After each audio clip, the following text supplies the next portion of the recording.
The agenda shows that we will take up LSO 86, K-12 school facilities appropriations, that bill next.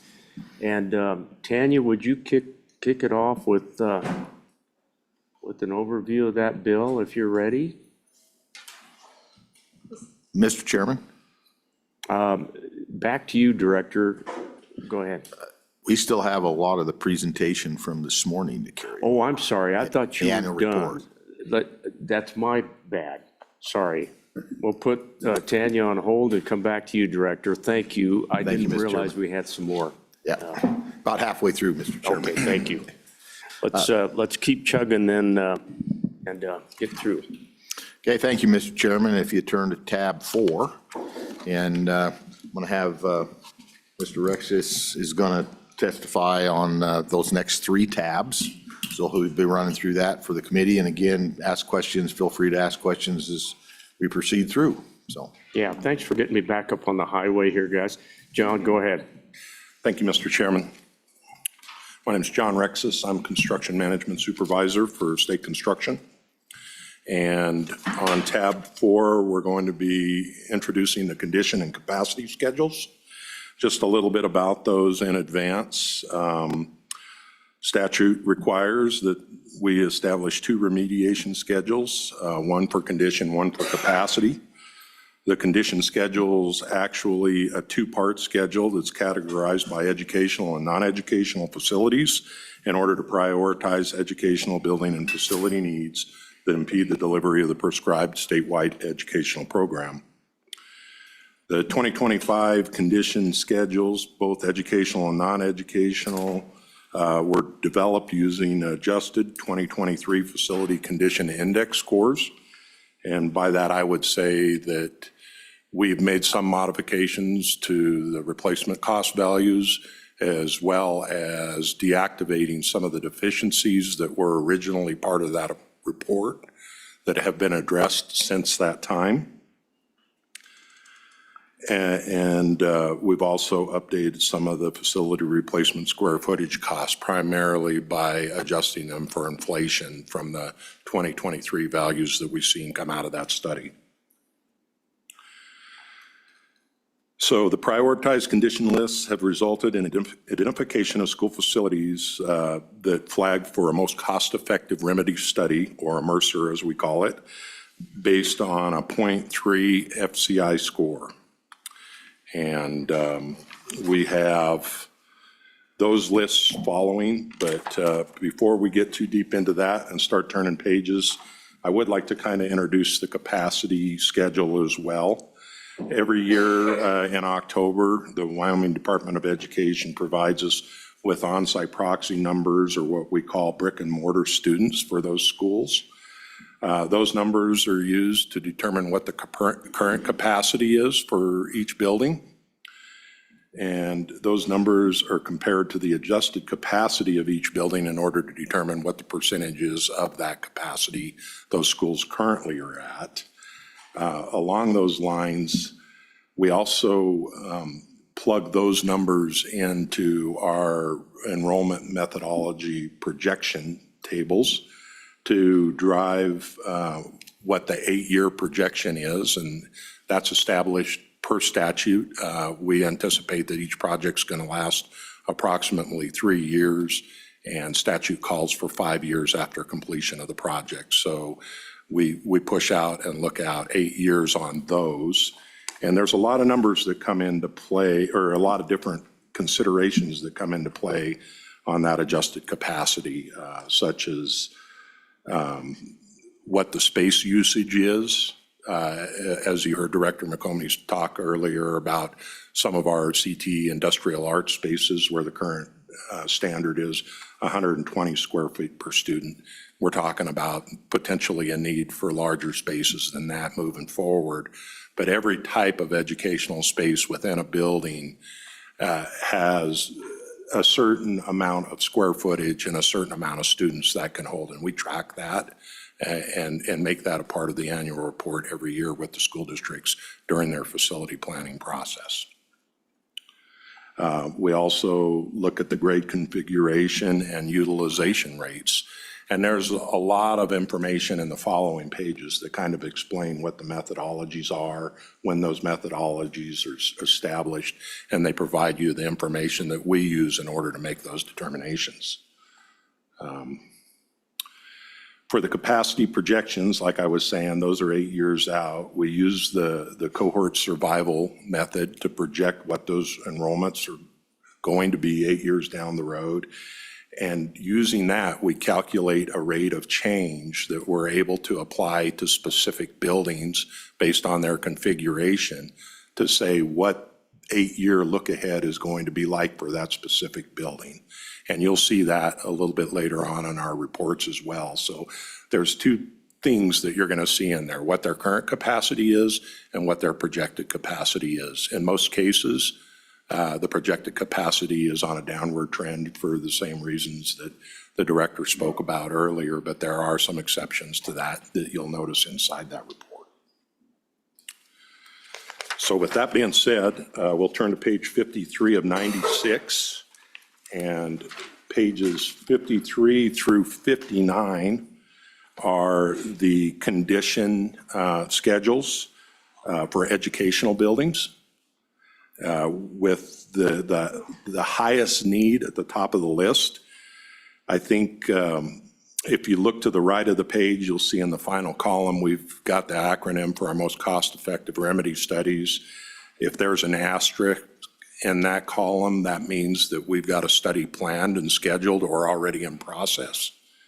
If it's complete, you'll see that we've noted it as complete. Now, I would say, in regards to this, that there are some capital construction projects that we've had in the last couple of years that are an entire replacement of either a building or a component or a system as a part of our component program. If it's a full replacement that's warranted either through a Mercer study or through an appropriation to a component level project, then we've deactivated all the deficiencies that are related to that building or that component, respectively. There are some out there that still have a Mercer planned, and we haven't deactivated any of the deficiencies because we simply aren't sure of where that Mercer is going to land. Some of these Mercers have been basically either use your major maintenance to remedy some of the situations, or potentially a component level project to remedy some of the major systems and components within that building, all the way up to full replacement. And so if the study's not yet complete, we just didn't want to tamper with what the FCI scores or the deficiencies were for that particular building until we knew. But if it is a situation where it's a full replacement and the funds are in place, we're going to assume that that work is going to be completed and that those things are done. So we're tracking all of that in real time. We're keeping track of what those deficiencies were for future use if we need to backtrack for whatever reason. But that's kind of how that process works. And then I think most importantly, on the educational building schedule, you're going to notice that there's only one building that doesn't currently have a remedy in place or a Mercer study in place that's above that threshold of 0.3 for an additional Mercer study.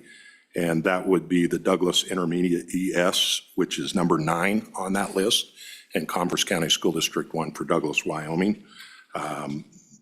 We have already placed that on the schedule for Mercers. So as these others get completed, we'll start picking up on that one and moving forward with that particular study. And we're also going to take a pretty close look at Cokeville. As you can see, it's at a 0.299. It may not take very much for that one to cross that threshold. So we're gonna vet through that. We're going to take a look at the FCI scores and the condition assessment for that building and see if that warrants potentially a Mercer study as well, just since it's so close. And then on page 60, I believe through page 63 is the non-educational building schedule as required by statute. And that also has the same column on the right-hand side declaring what the Mercer is. I would say that there's several of these facilities that are on this list that are actually school facilities, but they're considered to be more of an enhancement type facility, not something that's a part of our adequacy standards, and most likely not something that we would come to you with a budget request for any kind of a remedy on. So there's a lot of that there. So, Mr. Rex, just real quickly, I noticed that about 5 out of the top 10 are concession stands. That's the first time I've ever seen a concession stand on a list in 15 years on the committee. I didn't realize that we would, I guess I didn't realize that that came into our radar screen. Thank you for the observation, Mr. Chairman. I think we have a little bit of work in front of us in regards to naming conventions, but it's still a school facility.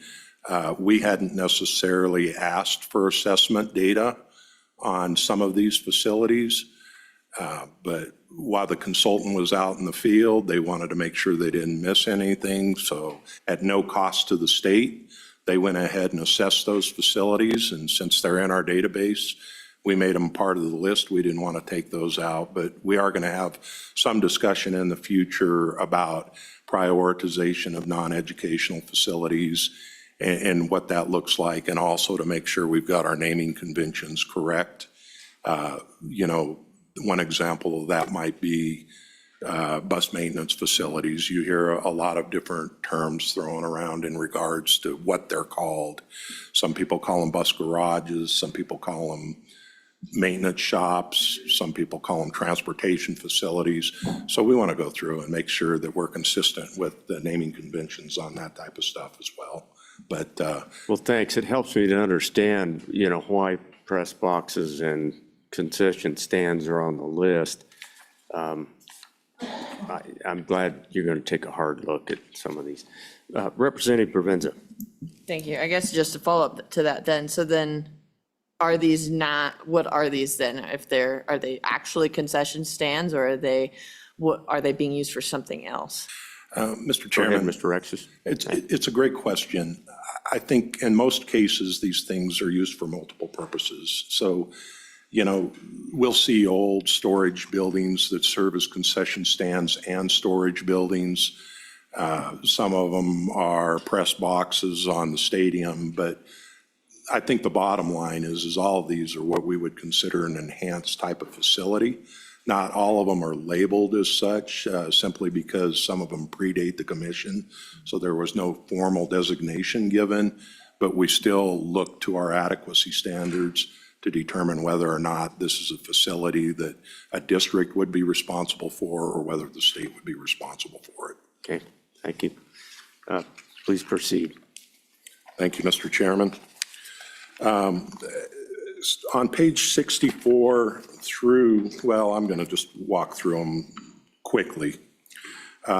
Essentially, the next few pages are just backup on how our capacities are calculated and what the methodologies are when those methodologies were adopted. Some statutes and rules and regulations that show how we got to where we got to. I don't think we need to spend the time to hash through that all today unless you have some questions about how that works.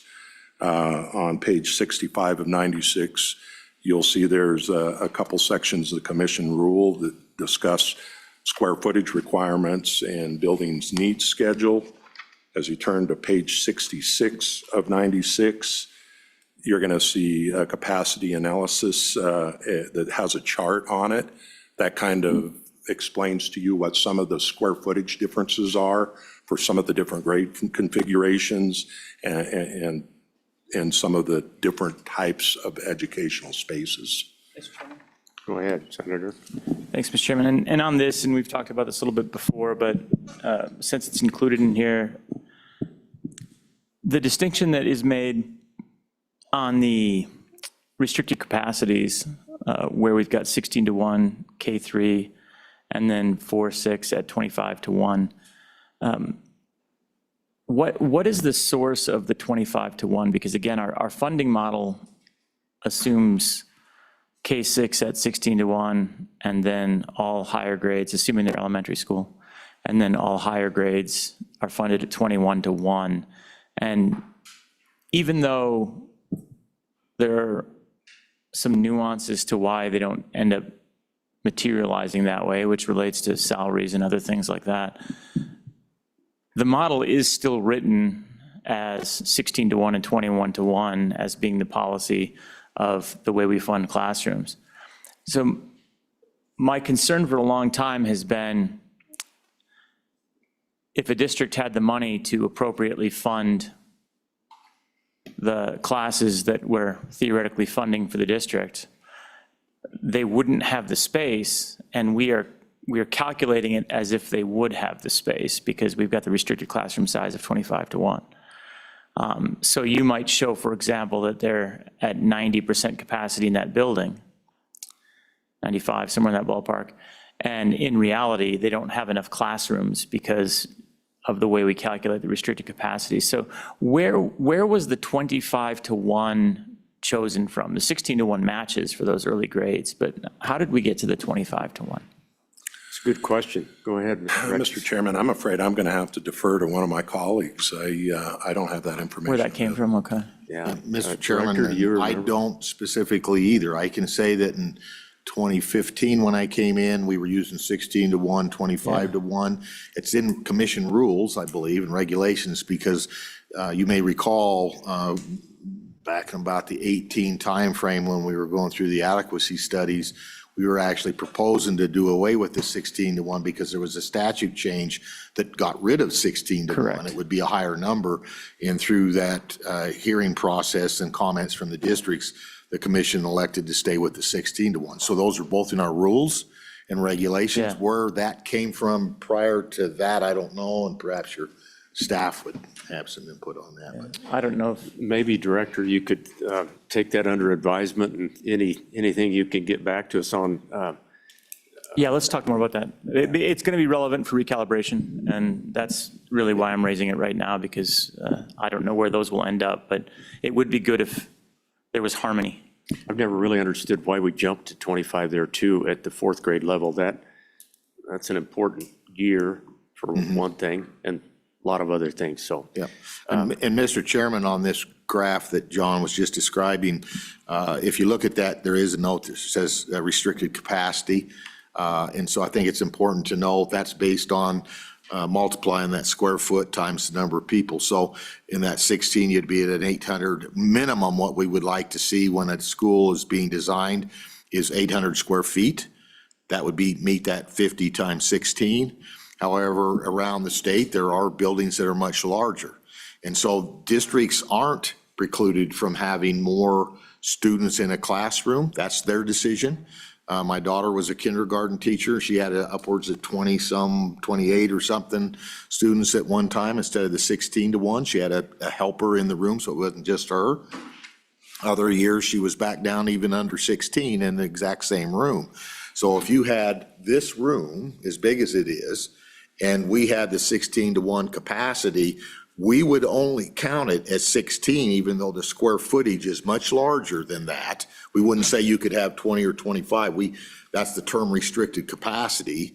Yeah. And that doesn't preclude that the district have more than 16 students in there. If they had the square footage, they could, even if it was a 600 square foot room, it's their decision. If they want to put 16 kids in that, they can do that. But for calculation purposes and to be uniform, we have this term restricted capacity based on rules and regs from the commission. Thank you. Go ahead, Senator. And that's certainly all accurate. The concern, though, is that when you're actually calculating the capacity of a school, if you were to program the school the way that we fund through the funding model, and all of those classrooms have 16 students in them, but they were large classrooms, you would show it as being, in the calculations, it would show as maybe a 90% capacity school or an 85% capacity school when all is said and done, when it could be at 100 or 110% if they all had 18 in them, something along those lines from the funding model standpoint. So It just seems like, and it never has, so it's not like this is new, it's never matched since I've been here, that the school foundation program funding model has never matched the school facilities restricted capacity model.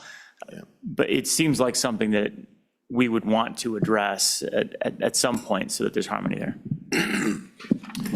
Thank you, Senator. Please continue. Thank you, Mr. Chairman.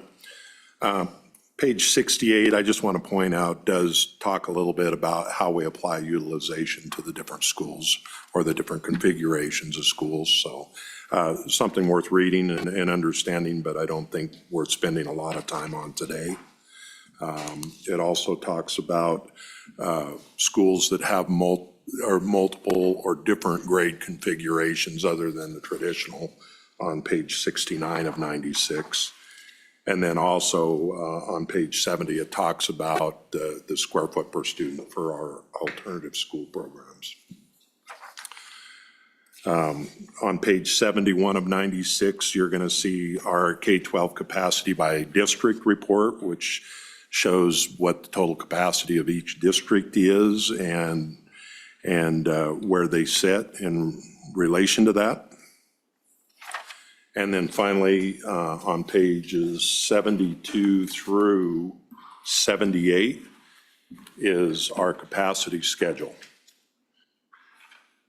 Again, on the far right column, you'll notice that we've got asterisks in place for buildings that are currently undergoing or plan to undergo a Mercer study, and a C for those that have already been completed. More importantly, I think I should point out that it doesn't look like anything's flagging per our methodology for our Mercer study this time around. It looks like everything that's above 100% capacity is already being addressed or has been addressed. And with that, I'll open up for any questions you might have before we move on. Any questions on that material, committee? Anything for Mr. Rexis on that? Okay, well done. Please proceed. Thank you, Mr. Chairman. Moving on to tab 5. This section is in regards to project cost budgeting for the department. I'm going to run through this really quick. Generally, our project budgets are developed years in advance of the competitive bidding and construction of a project. So there's a little bit of guesswork involved here, but we've got some pretty good resources available to us to help with that now. Once the allowable square footage is determined through our projected enrollments and our square footage calculator, we start establishing the projected direct construction cost per square foot and apply that to that square footage. So how that works is we've got a projected enrollment for a hypothetical school 8 years into the future that tells us what we should anticipate that enrollment being. We plug that into our square footage calculator for whatever that configuration is, and the square footage calculator gives us an appropriate amount of square footage to provide everything that should be included in order to deliver the basket of goods. And then based on that number, we can establish what the direct construction cost, or what we like to call the anticipated hard bid, to be for a particular project. Currently, because, well, let me back up just a minute.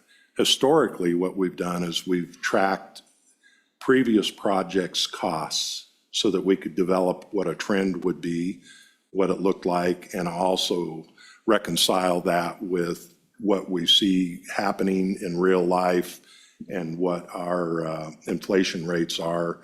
So we can kind of cross-check that and see in a couple of different ways if what we're projecting that cost to be is appropriate or adequate. And then once we've established that direct construction cost, a lot of what we call soft costs, which are things like architectural and engineering fees, owner's representation fees, testing and inspection, commissioning agents, Those are all typically based on a percentage of what we have historically seen of the entire hard bid construction costs. So we track those percentages and we apply that in order to determine what the appropriate amount of soft costs would be for that particular project. And then there's also considerations for other things that might pop up that are specific to a project, such as if it's a rural school, maybe requirements for a well and septic. Maybe if it's in town, there's some specific off-site infrastructure requirements that are going to be required. And we'll add those in as well at that point in time to account for those additional costs.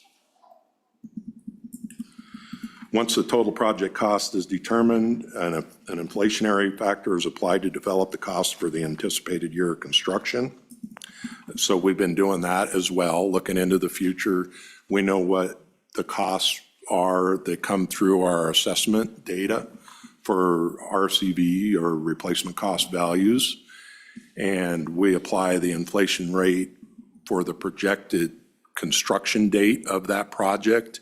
And if there's a need, if we're going and asking, say, for architectural and engineering fees or something, but we know that the money's not going to be awarded for some time, therefore we can't award that contract for some time, we'll apply that inflation rate to those fees as well.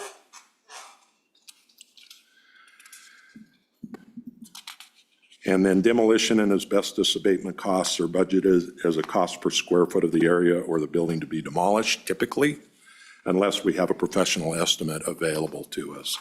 If we have the time and the resources available to get that professional estimate, that's the way we like to go. I think you'll notice in the recent years, and this year included, anytime there's too much ambiguity, we like to kind of pull back on that until we have better information to make a better ask. So a couple of examples of that would be on the demolition of Campbell County High School. We asked for demolition funds, but not abatement funds until we had some type of investigation to determine what the scope and scale of that project are going to be so that we can put the appropriate dollars to it. We're just not comfortable guessing on something that size. On page 82 of Mr. Chairman? 96. Mr. Chairman. Go ahead, Representative. Thank you, Mr. Chairman. I appreciate the process you're going through here with how you develop the budgets and everything. What I'm wondering is, do you do any sort of after action to say something didn't, point out the things that didn't work, getting back with your contractors, your construction managers, your employees, your designers, material suppliers to take a closer look at, I understand using previous data, but if that data is somehow flawed, if we could have fixed something along the way in the process, how are we taking that into account for the future design and construction of these projects? Mr. Rexis, go ahead. Mr. Chairman. Yeah. We're capturing lessons learned and having discussions. We share our experiences with the Construction Management Division, and we also share our experiences and ask for districts' experiences on their own procurement for things like that to address, every project's a little bit unique and different, but we do try to get ahead of those types of issues. And when we see something that occurs more than once and it's a pattern, we certainly try to address the root cause for that. Mr. Chairman? Follow up, go ahead. Yes, please. So what does that look like? Is it just word of mouth? Is it something that somebody that has been there forever is able to pass on, or is it somehow captured and documented to be able to, when somebody leaves, we still have that continuity of lessons learned? Mr. Chairman, it's more of the latter. It's some of the former too, some of the word of mouth thing, but more just trying to document that. I would say I think we can do a better job of memorializing that and making it more available and easier, because we do have some turnover, and it hurts to lose that history. But we're aware of that, and we're working on that. Yeah, good questions, Representative. That's a good nail to hit right on the head. Maybe a little more formality and yeah, keep going. Did you Mr. have Chairman, something to add, another Director? area that we look at that in is twofold. So again, my first time as director, we weren't utilizing outside course or outside expertise to give us what cost estimating would be. So we've recently put on, I think, is it 3 firms, John? 4 firms. So we're utilizing 4 firms to do that. And then through the value engineering process, that's where we get a lot of that feedback, this didn't work or this did work. And so we look at that on the value engineering side. And so as we move forward with our adequacy standards and design standards reviews, we've noted some of these things that have come up, some of these things that I don't see it so much being an error, an omission, or a flaw. I think where we're headed here more recent with our adequacy standards, I think we've been a little bit too prescriptive, which is then hamstrung the design people, the engineers, architects, to go with this type of thing rather than a wider array of things. And I think that's actually costing us money. So that's really going to be one of the things we look at hard in the adequacy standard, design standard reviews, is giving those designers more flexibility to give us the same product but at a lower cost. Thank you for that, gentlemen. I'm going to let you please proceed. Thank you, Mr. Chairman. Here in just a moment, we're going to be getting to the section where I've actually got an example of one of our project budget worksheets. But before we get there, we do have a couple graphics, one graphic, one flow chart. I know you guys are well aware of what the appropriation sequence looks like, but I just wanted to put this out there. This is something that we created for the district so that they would understand the process and the timelines behind what it takes to get their buildings and projects funded. And then on page 84 Representative of 9. Provenza has a question. To comment on that, I greatly appreciate walking us through these sorts of things and providing visuals. We are going to have to educate our bodies on the floor. And so please don't ever apologize for providing background on that information. Thank you. Thank you, Mr. Chairman. Yeah, thank you for that, Representative, and please keep going, Mr. Rex. We're all learning every day, aren't we, Mr. Chairman? Yeah, we certainly are doing that. On page 84 of 96, you're going to have a little bit of an eye test here, but this is what our standard school facility department or division budget worksheet looks like. You can see the blue section towards the top of the page would be our planning section. For this particular hypothetical, we didn't have anything in that section, but usually those fees are estimated based on historical costs, like I mentioned earlier. In the yellow section, you're going to see our design phase, which is separated typically in our budget request from the construction phase. Most of those fees are based on a percentage of the construction anticipated hard bid, which is in the green section, probably about in the middle. I want to say that's 4.3.3 in the green section, if you can read that.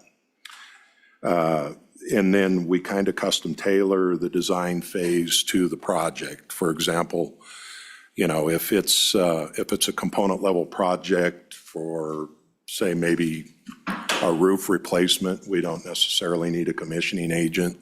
Or if it's a component level project, we don't always need necessarily owner's representation either. But we try to custom tailor those to the project. If it's a mechanical replacement, as part of a component level project, most certainly we would recommend for commissioning to be done on that to make sure that the systems are performing at the level we expect them to perform at.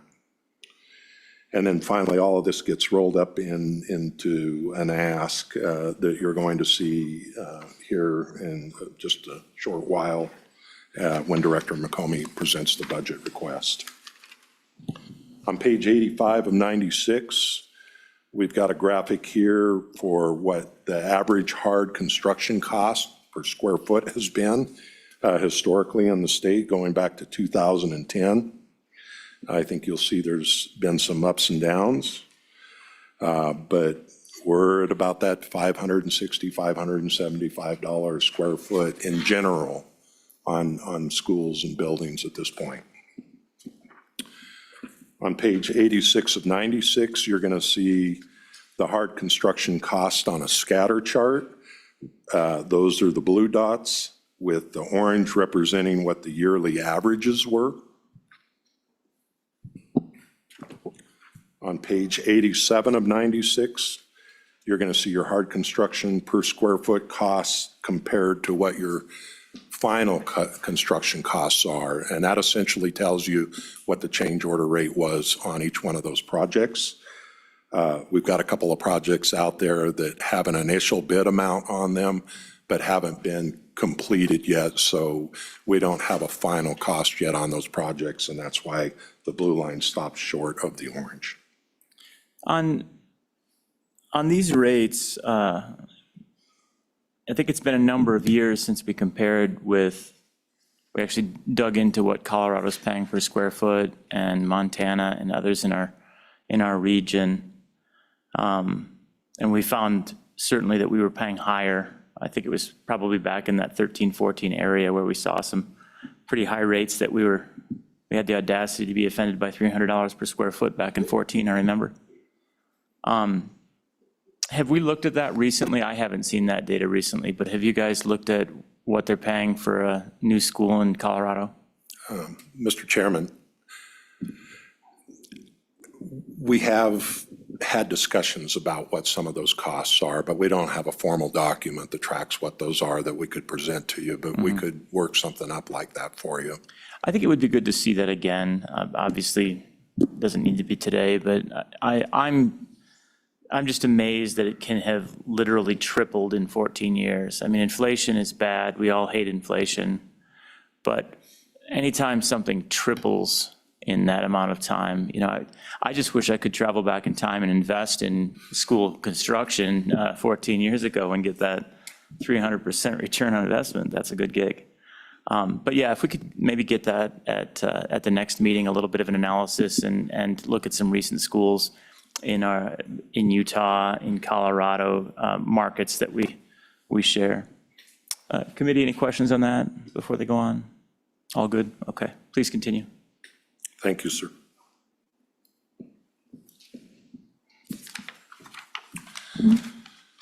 Okay, Mr. Vice Chair, or Acting Vice Chair, I guess at this point. Mr. Acting Vice Chair.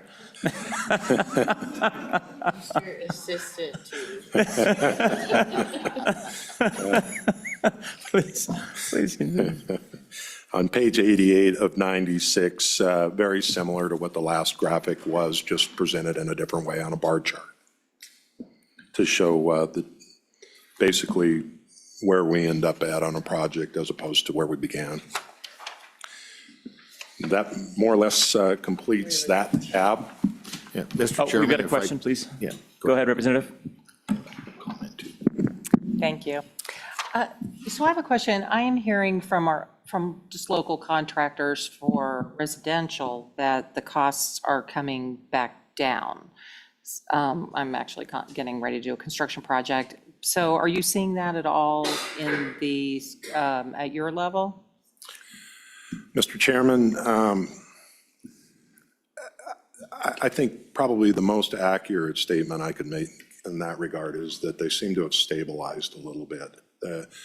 For a couple of years there, post-COVID, things were bouncing around quite a bit, and one quarter it might be mechanical systems, You know, it just depended on what, I guess, what the components were that are used, the raw materials affected that, and then there were supply chain issues that hit at different times as well. So you'd see a fluctuation in the different components within the project. And those would bounce around, but overall, the prices were still climbing, but it seems like things have kind of stabilized a little bit, although inflation is still here and it's still real. I think having experience in the residential market, I would say that some of those costs have come down simply because of the interest rates and the demand coming down, that people have had to lower their prices. But I don't know that that's directly because of the cost of materials. I think that people are sharpening their pencils a little bit on the labor and their overhead and profit on the back end. And that's why those costs are coming down a little bit. Follow up, go ahead. Thank you. And then do you have any concern or any thoughts on if the tariffs will help or hurt in the type of materials that you use that you need to purchase for school to build school facilities?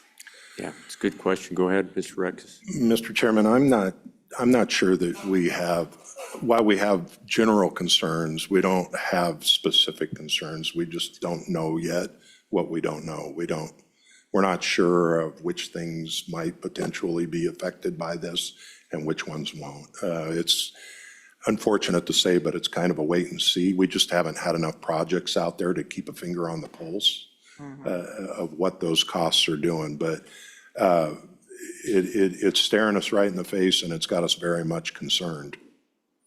Between now and the next meeting, Mr. Rex, is just keep an ear to the ground, and if you run into things, the committee I know would love to hear what's going on, boots on the ground. And Yeah, Mr. Chairman, we do track, there are a number of trades and industry, not magazines per se, but online, where we track that and we look at that, and they come out with little blogs, certain portions of industry on what they're seeing, and we're looking at that. The last couple of years, well, if you go back to the COVIDs, I mean, you know, there was times we were talking about 20% increases and stuff. It had kind of tapered back down for a couple of years. When I first came back, we were using about 4.6. What the latest stuff I've seen here in the last couple of months is maybe 6%, but I think they're trying to figure out what's going to happen with tariffs themselves, but that's what they're showing through the end of the year, and the first quarter of next year is perhaps a 6% inflation rate, but who knows until it gets here. And I think that is somewhat even predicated on a state-by-state basis. I was listening to, so what I listen to is the business news, and the latest thing that I saw on the business news that they were talking about in that regard was that it could be the tariffs, as they get solved, will open up that supply chain, but they're talking about perhaps the supply chain issues coming back, particularly with China, where we've seen the supply chain issues hit us really hard the last couple of years has been in the HVAC, not only on the cost, but the availability to get that stuff. So at Pinedale, for example, we were doing a big electrical project where the feed into their buildings, that's totally being redone, and that was 403 days, calendar days, just to get the materials after we ordered them. And similar, so we're working on the bollard project for the front of the Capitol. We got a 22-week time period to be able to get those little caps, sleeves that'll go over the bollards we're installing to get the project done. So, thank you, Representative. Please continue. Mr. Chairman, moving on to tab 6. This is our deployment schedule. If you turn to page 90, which is a Z-fold, and 91 as well. What this is a straight line accounting for all the available funds that we have remaining as of July 1st, 2025. You'll see that in the grayed out column. I think worth mentioning in that grayed out column, there are some cells that are bright green. It's our anticipation that either that amount or somewhere close to that amount will be reverted. We're very close to the end of those projects and the warranty, so we're ready to turn some of that money back. Not to say that there might not be a last minute change or something that's required to that, so it may not be the exact amount, but it should be fairly close. And then depending on what phase we've got, the color coding moving to the right depicts what type of project it is. Blue is for planning, brown is for land money, yellow is our design funds, and green is our construction funds. And what this does is it simply projects what that phase and the window for it look like from a time perspective, and then each however many quarters for that phase it is, the total dollar value remaining for that project is divided into those quarters. At the very bottom of page 91, you'll notice that it totals it out by quarter. So for instance, the first quarter of 2025, it's projecting $41,406,500 as expenditures, just based on the schedule for the project and the available funds. And with that being said, I'll open up for any questions on the deployment schedule. Anything on deployment?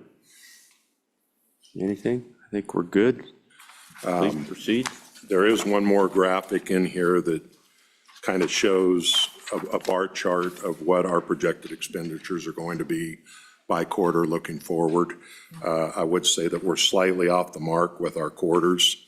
The bars should either shift to the left or the quarters should shift to the right slightly, but we'll do a better job next time of getting on the line. Moving on to, We're starting at 92. tab 7 now. 96. I'm sorry. Just the page number, 92. Oh, okay. We're getting dangerously close, Senator. Yeah, We might not have to motion yeah, prematurely. there we today. go. Mr. Rex is. Thank you, Keep Mr. going. Chairman. With Thank you. that being said, it's my pleasure to turn this over to Director McComey for the rest of the meeting. Thank you, John. Nice work. Appreciate that. Yeah, really well done. Director, back to you to bring us home on this document. Thank you, Mr. Chairman. So this is our annual budget request. Again, by state statute, we're required to come forward with that. Again, the comment of letting some of your fellow legislators know that, because I get that in JAC every year, particularly in the non-budget year. Why are you coming forward with the budget that you're required to do it by state statute every year, not just on the biennial basis situation? So we'll just go ahead and move on down to the operations. This within the budget request, we're not showing in the, if you come back to page 96, that was to be determined. As I mentioned earlier, I feel comfortable in probably letting you know a couple of these numbers. Again, the budget, we don't have to have that in until the end of the month for the governors, but so that operations to be determined there is $7,749,170. And then, of course, adding in the next line, total over there is going to be $7,749,170.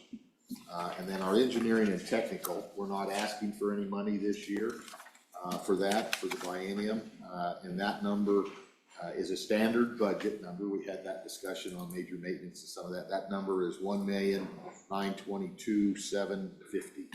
That's $1,922,750. Of course, that'll change those totals as we kind of come down through here, but just want to let you know those numbers, that we do have those, just here recently, and like I say, we want to take one more quick look over them, but I'm fairly confident that's the number we're gonna have, so. Looking at our priorities, again, by statute, we're to provide those to the committee based on priorities. And so our number 2 priority listed here is our finance and analytics manager position. And so that's a request of 277 million, 207, I mean that, Joe. Anyway, $277,384 for the biennium. And that includes, our costs for that include the travel in that. So you'll see later on, we asked for an increase in the travel budget. So if we get this position, that includes the travel and the different things that go with that standard items. So this particular position. Director, where's that position? Are you on a page number? 93? Okay, thank you. I just trying to acclimate here. Thank you. And so this particular position is one that would back up Jeremy Riddell, so the gentleman that you heard talk about the budget today. Although he's the CFO and he tracks all this budget stuff, he pays all the bills for major maintenance and all these construction projects. One of his other big duties is also incorporating the AIM. You heard him talk about, he's the data guy, does all that. He actually writes a lot of the script for what we do to track all of this stuff. We're a pretty small staff. If you look at the total in the state construction department, we've got 30 people total. And we really don't have much of any overlap in any single position in the department. And I can tell you right now, if I usually try to forget to my bus, the staff doesn't like that, so if he was to leave, the governor would know because I was giving my resignation before JJ left. Because we couldn't pay any bills. Yeah. We couldn't pay any bills. Yeah. And then just tracking all this data, we could do. We've had backups in the past, and those were not at will, I'm trying to think the right term. They were contract employees for a couple of years. They were lower paying positions, and as soon as they got schooled up, they left because they could make a lot more money on the private sector or with other states or whatever. So this is a pretty hefty ask, but we're looking for a high-level deputy type of position. This person would also do some supervision of the staff. But I'm just imploring, we gotta have this position. We gotta have this backup position. So to go back in history, JJ had this position as a contract employee for like 6 or 7 years before we finally let our Governor Meade got him put on as a employee. And then at that point in time, we were the school facilities department. We're now the state construction department, so we took on all the state stuff. And we're incorporating this AIM system, latest stuff that we're doing with the assessments on all the buildings. Currently, all the state buildings are being assessed in the same manner we just assess the school buildings, so we can know their conditions and stuff. He's the one that puts all that in, tracks that, writes scripts so we can get the stuff out of there to be able to do this. And we really need somebody from if he were to be hit by the bus or gone for whatever reason, and I can tell you there's people asking him to go to work all the time for him for much higher salary. He likes his job. He likes what he's doing. Thank God that he's there. But if he was gone, just to write the stuff on the script is $400 an hour. To manage that database is $400 an hour to do that. And I can tell you, he's kind of a one-man show. There's very few people in the United States could do his job. Recently went to the National Association of Facility Administrators conference, their annual conference in Salt Lake City. Did a presentation there. JJ did on what we're doing in the state of Wyoming. There's 160, 170 administrators there, private sector, public sector, Fed, state, county level. And So you'd go into these meeting rooms, there'd be 20, 30 people because they're having multiple sessions. When he did his presentation, it was full to the point that there was standing room in the back and people standing out in the hallways because this is a big deal. And he, proud to say that he got a national award for that. Sorry, but he kills himself. We need a backup for this position. And we've been asked to testify with North Dakota and their Joint Appropriations Committee and their various committees on what we're doing in Wyoming. At the meeting, when he was doing his presentation, there was people in the audience said, well, how many people you got backing you up on the data part? Now, this isn't his CFO job. This is just that part. You got 3, 4 people? He said, no, it's me. It's me, besides his other job. And so we need a position to back this guy up. He's such a great asset to the state of Wyoming, and to move forward with the strategic plan that we're planning, to get all that stuff going, we need a backup because he can't keep doing all this stuff. We're currently going to the next level where we're also bringing on, besides the major maintenance, the routine maintenance stuff and writing the script for that. And because he's so good at it, the company that supplies this stuff, the charge to be able to bring the 48 districts on was over 13 million bucks. They gave it to us for under 900,000 because they know that he can sell this. He'll be a salesman for them because he can make it work in Wyoming. That's the kind of, I can tell you they're trying to hire him away, and they have in the past tried to hire him away. But that's the gentleman that we have there, and we got to give him some backup. So anyway, sorry. Representative Provenza. Thank you, Mr. Chairman. I just want to thank you for your gratitude for your staff and also gratitude to your staff from us. I think our public employees are full of people across the state who are just incredibly resourceful and helpful to the state of Wyoming. And I'm glad that you locked him in his office so he can't get in a car accident. Yeah. That's right. Yeah. Well, very, very good first run on presentation on that particular line item, and we wish you the best in front of our colleagues later on, and we'll be there to back you up a little bit, so. Okay. Please continue, Yeah, our Director. third priority is a senior policy and planning position. You, Mr. Chairman, Senator Office may recall George Galida testified often before this committee.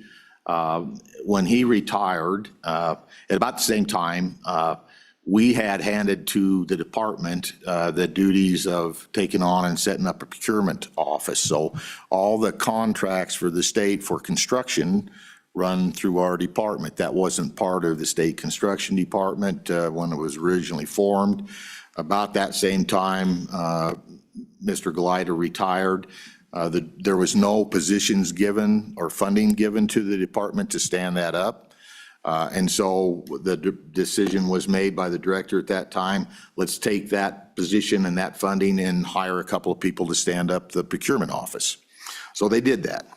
And we're to the point, and I think at the time that happened, that's about the COVID era and things had slowed down for construction, everything else. But now we're ramping back up. We've got $100 million in construction that was given a few years ago, $530 million, another $220 million. We've got a lot of work coming out the door, the increases in major maintenance, those sort of things.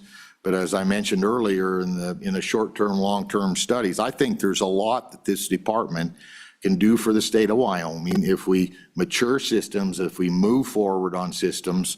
The 20-year strategic plan, I can tell you there's no state in the United States that has a 20-year strategic plan for state government for construction. There's some that might have something for DOT, there's something that might have something, say, for if they handle schools, but nobody has an overall comprehensive plan to move that forward. We've had a couple of lawsuits going on right now with the department that they didn't have before that's consumed an awful lot of time. Changes in statute for the Mercers. So the Mercers used to be done by the districts. Now we're doing the Mercers with the same amount of staff. It takes an awful lot of time. That's part of a request with budgeting alone is the travel involved in all of those, going out and visiting with the districts and the team that does that. So along those lines, if we want to move forward, do these studies we mentioned on safety, security, all that kind of stuff, I need somebody to help take the load off of Shelby Carlson, our administrator, and John, because we're doing a lot of that at the administration level, reviewing all that, setting that stuff up, and we just can't handle any more work, I'll just tell you right now. It's Shelby Carlson, God bless her, she works a Saturday or Sunday, said she come on a year and a half ago, every time. So, sorry. So we need another position there. Otherwise, I'm gonna have to scale back and I can't get done what I want to get done. Pure and simple. So, and it's big bucks to the state we're talking about here. I was visiting with the budget office and asked them, what's it looking like for exception requests? Our exception requests are greater than half of the entire state's exception requests that are being asked right now. Now, a lot of that comes through every year. It's construction, it's maintenance, those sort of things. But we've got an awful lot of work for 30 people. And we don't have a backup in that 30 people. We got a little bit of, we can do this or that, but if we got to back somebody up, we're giving off, we got to take off our plate what our actual duties are that we got to do. So again, it's a high-paying position. It was there before. Members of the committee that have been around saw Mr. Glida at all these meetings, all the commission meetings testifying. He's the one that worked on adequacy standard, a lot of these crafts that were set up. He actually did those sort of things. And so we need somebody to take and monitor and really stay after a lot of these projects that we have going. Just Mercer Studies alone, quite frankly, is a full-time job just in and of itself. So we need some help with that position. Again, it's a senior level position. It's a policy type of position, not only here, but we can, that there's an overlap in the department. So when you see operations budget, when I first became director, within that first year, then the state construction department was formed and we were siloed. So if I needed somebody on the school side that could go help the state side, we couldn't do that because of color of money. And so we worked with the legislature and the budget office, got that changed to where we have what we call operations on the center part of that. So now Lance Johnson, who was a school person, helped on a bunch of the healthcare facilities in Evanston. He was out of Evanston. Why have somebody drive from Cheyenne when got a guy in Evanston on the school side? So we're able to do stuff like that. They didn't have on the CM side, they didn't have a planning staff. So now we have annual meetings with all of the state buildings, kind of taking that over again. You look at JJ was a one-person guy that had all that stuff going on just the school side. Now he handles all the state side stuff too. And again, overlap in this policy position, I think will be very beneficial for the department as a whole. So that's my priority number 2 and number 3. Priority number 8 on this same page is travel. We haven't asked for an increase in our travel budget for a number of years. And again, as I mentioned on the Mercer study, some of that, we're asking for a travel increase, and it's very detailed. I'm happy to share with the committee if you want to look at it, but we broke it down by person, number of meetings that they go to, those sort of things. So part of our executive staff, because of where we're at in travel right now, aren't here at this meeting. Part of our executive staff hasn't gone to the last couple of commission meetings. They've done stuff online, just as Jeremy did today, and because it costs money to travel. Staying in the motel today, when I was here previously as director, $89, maybe $100 is what you'd pay for a motel room. They're $200 a night about anywhere you go for a motel room. And so just those costs, the travel, again, costs of vehicles have gone up, everything else. So that's all within that budget. So again, priority number 8. Priority number 15. No, let me make sure I got this right. Yeah, priority number 15, $361 is computer and software. That's really driven by ETS and their protocols for doing that. But I will say that we had 40 computer monitors we're supposed to be replacing. I told the staff we weren't replacing any of those. They're still working. Give me 1 or 2 or 3, and if they break down, we'll replace those. But right now, we're just carte blanche. and that's kind of my philosophy in life. It ain't broke, we ain't fixing it. We're going to keep them until they die. Because I've got one at home's 15 years old and it hasn't died yet, and I'm not just going to go buy another one because it's 5 years old or whatever. Major maintenance, that's our number one priority. If any one thing we get for the budget session coming up, major maintenance is that $235,377,551. Again, that includes the standard budget of 176 million, and then the increase that we talked about earlier this morning of 59 million. That's to keep our schools in good shape and keep things run, and be able to, pay for breakdowns and things like that in the middle of the winter where we might have to shut the schools down. So I think that, without a doubt, is our number one priority request. Number 4 is our component level. That ties right back into the major maintenance. Basically, a component project is a big major maintenance project. And again, we had a discussion at the last meeting on how we prioritize those, where we put them at. Again, each of these are prioritized. So under priority number 4, you'll see a 4.1, 4.2, 4.3, et cetera. All of those are based on the districts that have the least major maintenance for the amount of major maintenance through our FCA that we're looking at is upcoming. So Bighorn 3 has the situation where they would be out of sync the most to make big projects happen with the amount of major maintenance dollars they have. And so that just runs down through that list.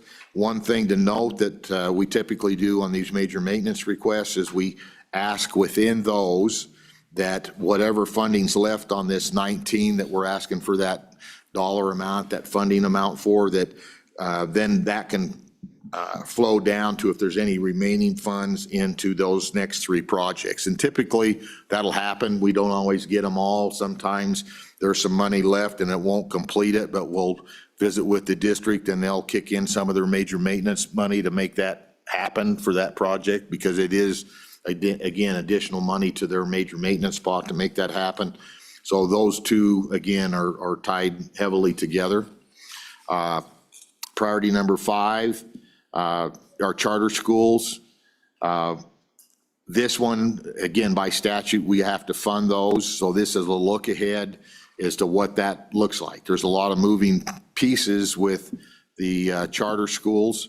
And so you're going to see a new item, priority number 7, that we're going to ask for, that kind of ties to that with the charter school contingency fund. So if you're familiar with the land contingency fund that we have a pot of money that when land becomes available, then we have the ability to purchase it, because you can't wait a year and a half through legislation or whatever. In a number of instances, somebody wants to sell a piece of land that a school district can use, might be right adjacent to an existing building or whatever. We take the opportunity to buy those. With the charter school fund, what we're looking at there is it used to be a charter school had to be in place for 3 years before we would fund it. That went away with recent legislation.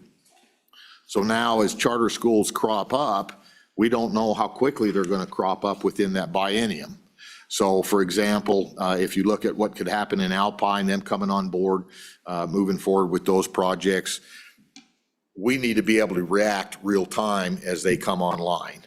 The other thing that this would do for us is there's a lot of moving parts in how we calculate that fund for the charter schools. And so ADM, if it goes up, they get more money. If it goes down, they might get less money. But it really depends on the building that they have. So 2 examples, Laramie County, both of them are in there. Poder has more students than what would be allocated under their square footage. But what they've been doing is each year adding more square footage. They've been building some more, so they get paid more for that. So we need to be able to increase in the next year what that might be. On the other end of that, there's moving parts within the block grant that kind of move up and back. So as was mentioned earlier, within the block grant funding, the charter schools get some money that goes in, we take out some money, but if that changes, again, based on ADM or whatever, then that can fluctuate what our payment is to those districts. So what we're asking for to be able to pay, because if we don't have the money and something comes on, or even if they have changes for the ones that we're paying, we're asking for a contingency fund. If that money remains in there, we're asking that that just stay just mirrored after the land opportunity. It doesn't revert back. That if we don't need to ask, we won't ask. But if something happens and we got to ask either in a supplemental or in the next budget year to replenish that, similar to even the engineering account that I said earlier, we're not going to ask for any money this year.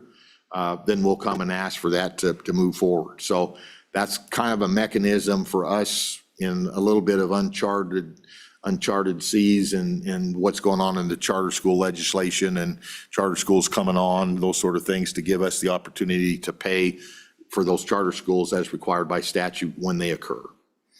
Okay, please proceed, Director. Oh, go ahead. Representative Geringer. Thank you, Mr. Chairman. Mr. McComey, how did you come up with the 1.8 million? I may have missed that. On the charter school contingency fund? Yeah, well, so we actually, that's a number, we took the average of the current charter schools that we have, and we averaged that, and then we allowed to have two new schools come on and say, okay, we can pay for 2 new schools. Yep. Good question. Okay. Number 6, I skipped over as part of the charter school leases and the other. The modular leases, we have 3 buildings, they're all in Laramie 1 that we pay for. And so that's just the lease payments, the $52,125 for that. School safety and security, $10 million ask for that. And you'll note, priority number 1, 9-1 is school secure vestibules and vehicle barricades. Again, that's come through our going out and visiting with school districts, as well as from the look through the major maintenance funding at how many schools in our database have vestibules or don't have vestibules, and then feedback we got from the meeting that we had, the cooperative meeting with the school districts last year. I can't tell you if there's any rhyme or reason to the 2 million. I mean, we can't say who's going to spend it, how much, and it really varies. When we went back, we've spent to date out of major maintenance funds a little over $3 million, I think about 3.1 in additions to school buildings. And the costs have ranged from literally tens of dollars to quite a few $100,000. So somebody might already have a building that all they need to do is add the intercom system to make a vestibule secure. Other ones didn't even have a vestibule they need to add. We have a number of schools that don't have that. The other thing that came out of that is when we've been traveling and touring, and what came from some of the subject matter experts at that summit that we had, we built vestibules, but we got an awful lot of schools didn't have ballers in front of the door. So what's good's a secure glass vestibule if somebody can just drive the car right through the front door? So that was our primary ask, is to take care of those. We know those are out there. I think that probably if all the school districts really got after it and took advantage, that's probably not enough to fund what would be there, but to get things started, that $2 million. What we're asking there is that those school districts come to the commission to ask for that funding so we can track it and have a better feeling for what's going on in that area. The next is the distribution to each district based on ADM, $8 million. And so that would be similar to major maintenance. They could use that for security funding. One of the things that came out when in the listening session, taking notes in the various breakout sessions we had, is there's a whole realm of what districts need. It goes all the way from software. There's been a lot, if you're familiar with the Raptor system, a lot of schools have. That software and stuff's been around for 6, 8, 10 years and needs to be upgraded, just like you do on your home computers, those sort of things. More cameras being added to buildings, lighting, things like that. So it just really varied from district to district. And I think based on previous history, again, two senior members on the committee that have been around have heard the discussion where we first got the $15 million trump, and we really said, you can only spend that on these first sets of items in this big, long list of security things. And then the district said, well, that's not my primary need. I need this, or I need that, or I've already done this with other money. Give us the flexibility to make that happen. Representative Provenza. Thank you, Mr. Chairman.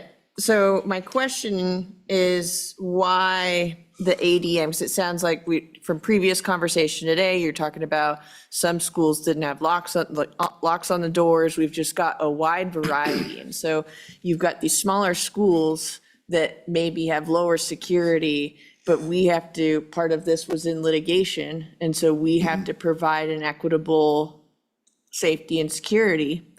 And my concern is if we go down this path of utilizing ADM to say, okay, we're going to have $8 million for this, knowing that some of our schools need a whole lot more to get up to speed. Otherwise, we're running into equitability issues, right? And so what do we do with that? Go ahead, Rector. Mr. Chairman, so the equitability issues, I guess I'm going to leave that to our legal staff to kind of address that. My attempt is we've spent down that original trough of money. The major maintenance funding is a little bit of I support where that came from at the time, with taking major maintenance funds to be able for the districts to use that. And again, your major maintenance is based on ADM. It's a larger pot of money, but at the same time, you're taking from major maintenance. So you're robbing from Peter to pay Paul. So my thought was, let's just see if we can get some more security money out there, and then see, again, if you looked at the long-term, short-term goals, is to work towards figuring out what we need and what those true dollars were going to be. I can tell you, again, if you go back to that original study back in 14, 15, it was in the 70s of millions, and we haven't spent near that, much less inflation and everything else that's going on. So there's a need out there. Didn't have a round number for a number what it might be, and quite frankly, I felt it was best for the individual districts in their individual buildings to figure out what they needed, and therefore, that's why I said, okay, base it on district ADM. Very, very good question. Go ahead, Senator Rothfuss. Do you have any Yeah, follow-up? do you have follow-ups? Please continue. Go ahead, Representative. Yeah, I don't know if I have follow-up. I don't know, are we utilizing, is this 8 million coming from a cost-based manner? Do we know what we're going to end up needing to spend? Because I think, we're very calculated in how we try to come up with funds, right? And now we're throwing in something that's a round number. Mr. Chairman, no, we have not gone out and done that big lift, I think, to go and look at every school district like we did back in 14 and assess every building as to what we need. That has not happened. I think you're a couple of years out before you'd have to get the funding to secure somebody to go. That would be an ask, that we'd have to come and say, I need X amount of dollars for a consultant to do that. Then we'd have to go and do the assessment. They'd have to put that together. Then we'd have to come back. And even when that was done before, what we did is took those individual districts and buildings, broke them down that you have locks, you don't have locks. So in the first, I believe it was 26 items on that list.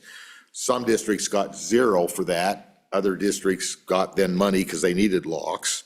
And so that's how that broke out and went down through that list.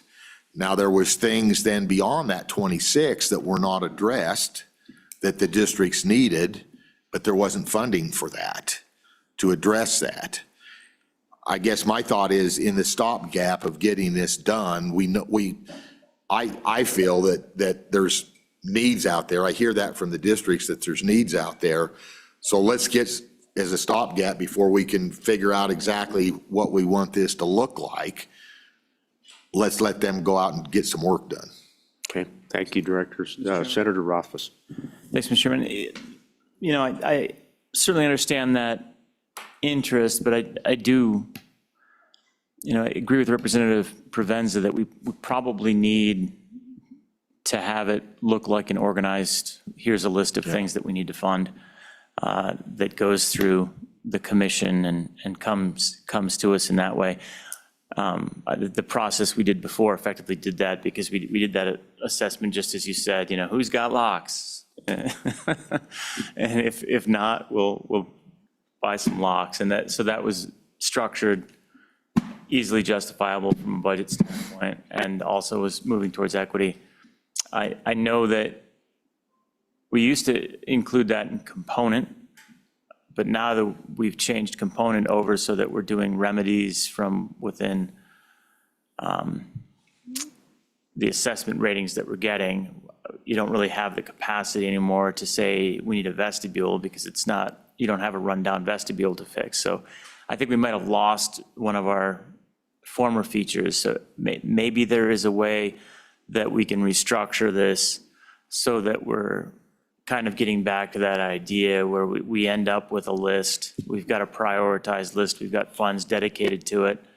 And then we're going to go down as far on the list as we can afford, just like we've done in the past with components. I don't know. What are your thoughts on that approach? I don't disagree. There's certainly people out there that need the money, but if we want to do it in appropriate budgetary fashion, if we want to do it, sure, it's cost-based and equitable, which we're obviously sensitive to at this point in time, then ensuring that we've got a list that is supported by data of some sort seems necessary. What are your thoughts, Director? Go ahead, Director. Mr. Chairman, vestibules were on the original list. I would say if you wanted to parse this out in a different mechanism, I would think you'd want to probably provide some money for vestibules. The 2 million, for example, in the Mercer study ongoing in Teton right now, as part of the funding they received previously for their building overall, we took that out so they can move forward with their security need and did a partial Mercer, and that was $680,000 to put that vestibule on that one building. So that is, and it was there, we know who has vestibules, who doesn't. I think if you left the 2 million in to address the bollards and the vestibules, if you wanted to take the 8 million out and come from a different perspective, maybe at the next meeting, we can sit down in between and take a look at maybe what we think it would cost to hire a consultant and come back out and do that assessment again and see who needs what, what's out there. Some of it would be replacement because they have some stuff in place, but come back to that similar table. That's the only way that I think that I could answer the questions I'm being asked. What's the dollars? What's needed? Who needs what by building by district? Because certainly when we're building some of these new buildings, New Rock Springs High School, New Campbell High School, those buildings, they're going to have all that stuff on there. Hopefully they wouldn't need that stuff. And we've got a number of those buildings we've built over the years that are that way. So as John mentioned, you take them off the list that we go out and look at, those newer buildings. But so maybe we come back with a dollar amount to you, and maybe that's what the ask is in your select committee budget, is hire a consultant to go do the work and let's get started on it. And then So, Director, I think that the gives you an vegetables. idea of what we might run into, going on through the process. I had similar queasiness, I just would, for that kind of line item, it just feels like we've got to have a little bit of backing to take that forward and be successful. So I hate to be a taskmaster. We got to get through the rest of these line items. We got to roll because we're getting late in the afternoon already. So Okay, will take it do, away, Mr. Chairman. Director. Priority number 10 is their design. We've got 3 projects listed in priority there. I will say that on Rendezvous Elementary, that you're going to see the costs come down on that one. We're just in the process of completing that Mercer. We hope to take it to the commission in September, so when your October meeting happens, what we found on that one is we found an error in how they had calculated the allowable square feet for that. based on it being an elementary versus the school was a junior high, higher grade level school. So all that square foot stuff we talked about per student changed. So it's going to be smaller in size, and there's some opportunities maybe to just add on to 2 of their other schools rather than build a new school. That will affect also, the next ones are your construction projects. That will affect Fremont 25 Rendezvous Elementary down there. That construction cost will go down, as well as when we talk about your unanticipated fund, because that takes into account the design and construction. So that number will go down also. And again, that'll be an update for your next committee meeting. Mr. Chairman, 2 projects here when we talk about demolition. Both of those are very important. In Laramie 1, the ARPS abatement and demolition, that current school is within the footprint of the new school to be built. And so we're moving through that design process. The district will get started on construction before we would have a chance to react later on. So that one's very important that we get the funding for that. And then the Valley View abatement and demolition, same thing. That one is a remote elementary school west of Laramie. And they had a lease agreement with the landowner, and part of that lease agreement, I believe it was, they had to have students in there certain time. It couldn't be unoccupied for more than 5 years. I think it was 3 years. 3 years, and they haven't had students in there for the last 3 years, so then the land reverts back to that landowner, and he would like that removed. And so to get that done, we're actually gonna be outside that time frame, but he's willing to work with the district on that, so. We get into the elementary again for Hobbs and the renovation and abatement for Rendezvous. Those, as I mentioned earlier, Rendezvous will probably change some or could change some. And then the Hobbs Elementary demo, that goes with the design and the construction of Hobbs Elementary in Laramie 1. And Hobbs, by the way, I believe is the highest condition scored school that we have in the state at this point in time, as far as needing to be replaced. A Mercer study was completed on that. Then the next is engineering and technical, and again, I gave you the standard budget amount. We're not asking for any money for that one. So with that, Mr. Chairman, if you want to discuss, take questions from the committee, talk about the individual construction and design projects. I would like to note that you'll see that the design does not line up with construction. They're not equal all the way through. So we have, under design, we have East High School. We completed in Cheyenne. We completed the Mercer on that. We're not asking for construction because we'd like to get the money for design. And the reason is that's a remodel. So there's a myriad of ways they can add on to the current high school to provide the seats that are needed based on capacity. And I think once we get the design, we'll have a better cost estimate based on how they want to do that. And so we're going to hold off asking for construction. John had talked about our standard formula to go through. Because it's a remodel, we want to hold off, get the design going, and have a better cost to bring to you next year. Then there are still 4 under construction, and the other is ARP, off-site infrastructure. So what's happening there is the streets and services around the building, so off-site, the city has come to us and said, hey, we think you need to, there's work that needs to be done in conjunction with your school project. So we've asked for what we think those costs are based on what they're saying what needs to be done. However, both the district and the department are working with the city or having conversations with the city saying, we're not 100% sure all of what you're asking for is a direct result of the construction for ARP. And so we're not necessarily feeling that we should pay for the whole thing. But again, based on the budget process at this point in time where we stand, we're still in the negotiation phase for that, so. Director, thank you. Good job. Any final questions here for the director? We're going to go to any public comment, gentlemen, so you can stand back, take a little break. We're going to move into the next item. Will be Tanya walking us through a piece of legislation, but first, we're going to go to public comment.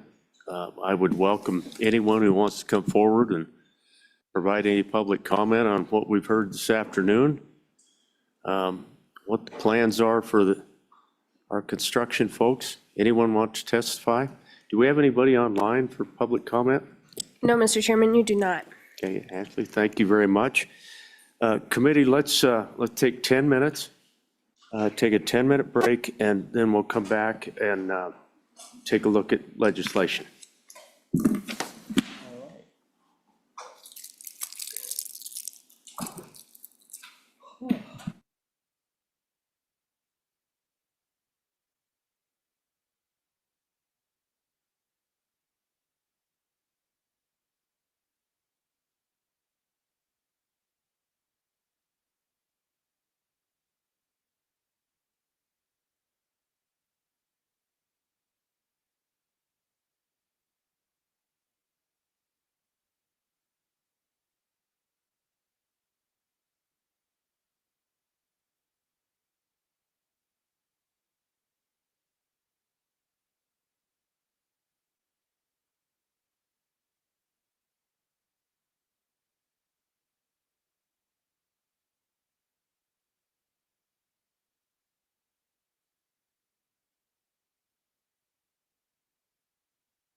We're ready for you, Mr. Chairman. Okay, welcome back, folks. Thank you for your patience. We needed a quick break. Let's go to legislation, LSO 86, the K-12 School Facilities Appropriations Bill. Sorry to jump the gun earlier, Tanya. I might have given you a palpitation. I didn't mean to do that. I was just anxious to get to this one. That's You know, okay, you've Mr. done so much Chairman. work on it. We're ready. Okay, thank you very much. Take us into that one. Tanya Heidrich, Operations Administrator, Legislative Service Office, and to my left is Matt Wilmarth, Senior School Finance Analyst. As you stated, Mr. Chairman, the bill draft before you is 26 LSOs 0086 K-12 School Facility Appropriations. This was requested at your last meeting. And generally, just sort of at a high level, you don't see this bill draft at this meeting. Generally, it's held until the next meeting and then sort of finalized and put forth. But in talking to the chairman, he thought it was important for the members to see sort of the format of how this generally works and what the appropriations might be. We recognize the numbers were going to change. The State Construction Department submitted their budget document, their initial budget document, the same day that this bill draft was released. So it was difficult for us to sort of match up on those numbers, and that process has continued to evolve with meetings with the State Construction Department. So Tanya, just real quickly, as you walk us through the bill, we will wait till the end, but this is an opportunity for us to provide any directives that we might want to make sure that is reflected in this legislation for the October meeting. Is that correct? Mr. Chairman, that's correct. We know there are pieces missing from this legislation that we would recommend including. There's several staff notes about that. This, again, was just an opportunity for us to give you a preview.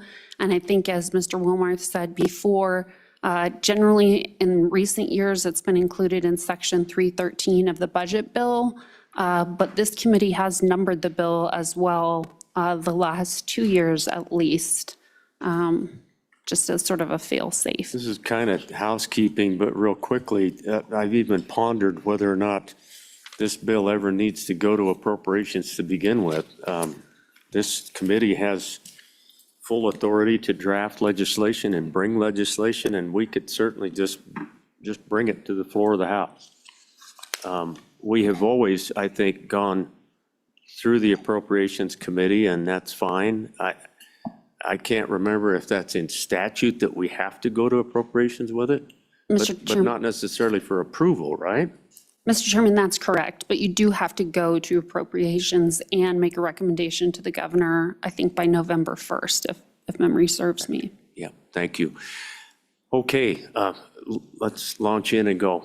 With that, I would note the document that was submitted by the State Construction Department on August 18th, 2025, did include the amounts associated with demolition, design, construction, modular leases, and charter school leases.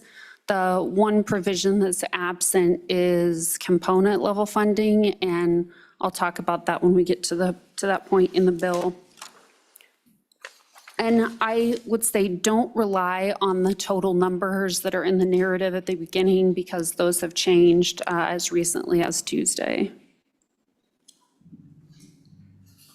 The one thing I would say about major maintenance is, and Mr. Wilmarth can speak to this as well, but there's $780,000 or $800,000 that's required, or we recommend be made effective immediately within the major maintenance appropriation, because the 2026 school year is insufficient to fund the full amount.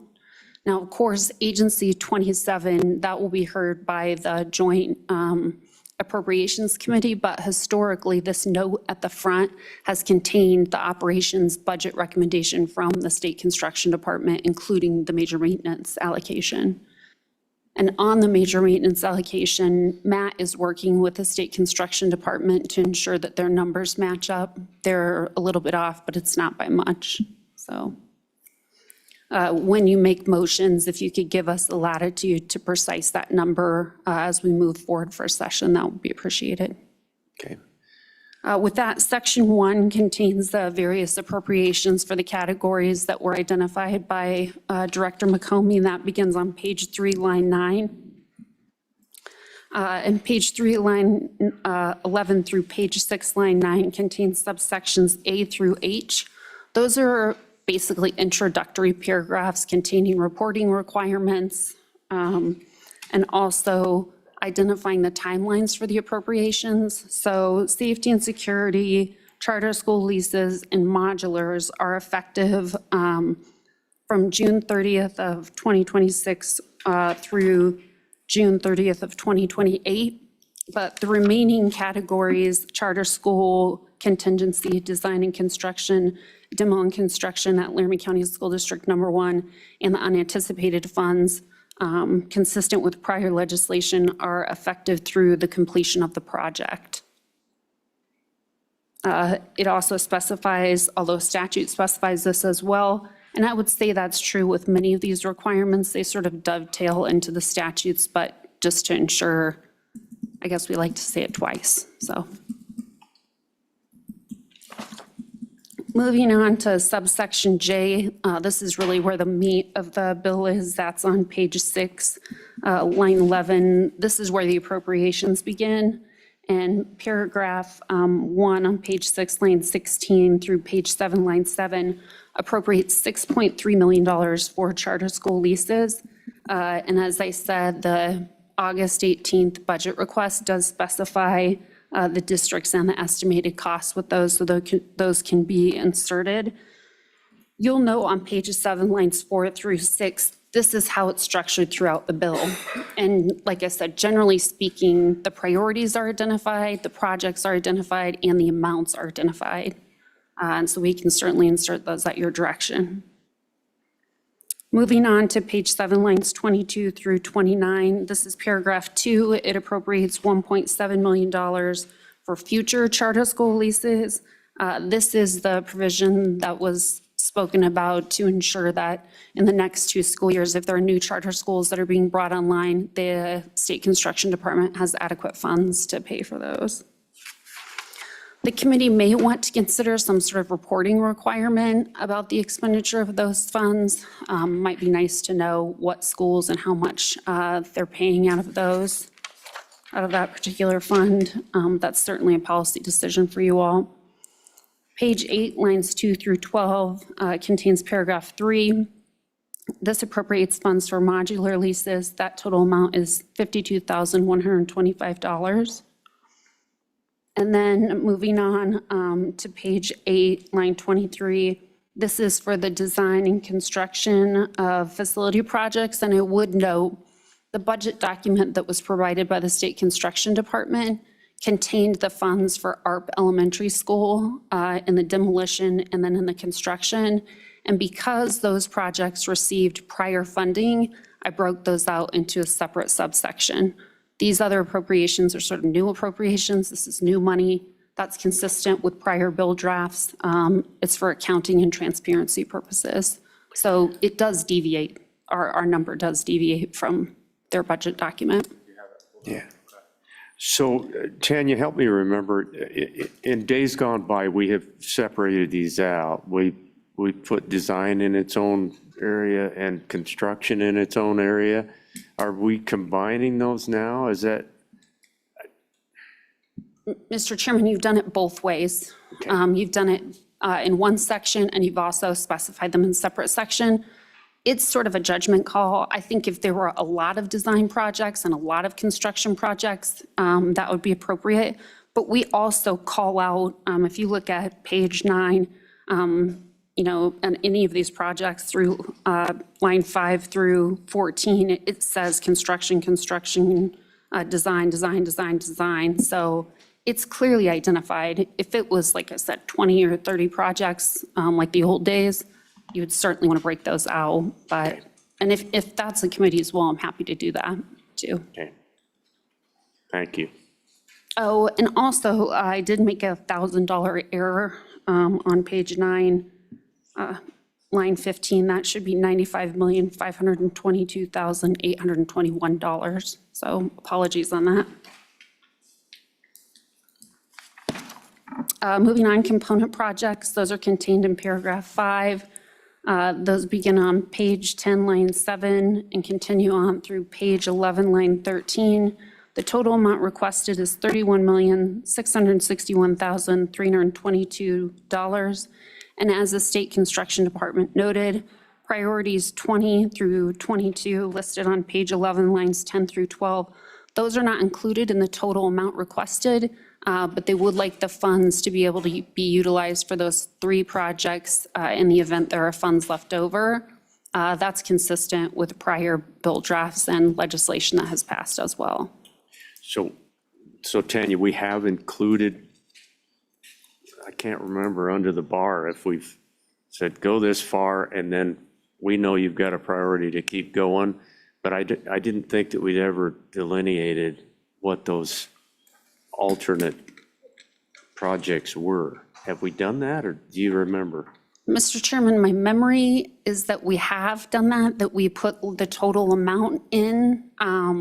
I know the bill as passed from JAC that was recommended to the legislature was a block amount, and I think those were just listed. But if you put the amounts in, I'm going to have to deal with those 3 projects and how they're funded. I'll have to craft some language for that.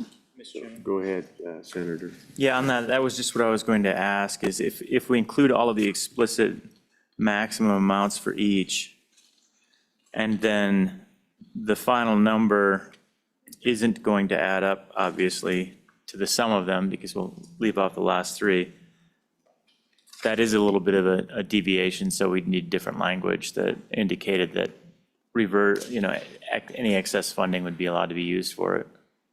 Mr. Chairman, Senator Office, yes, I would have to craft some language that would, basically state any remaining funds from these projects are authorized to be utilized on the following 3 projects prioritized as follows, something like that. Okay, that makes sense. So committee, does everybody understand what we're talking about here? These component projects are a yearly occurrence, decided on by a procedure, and it's a list.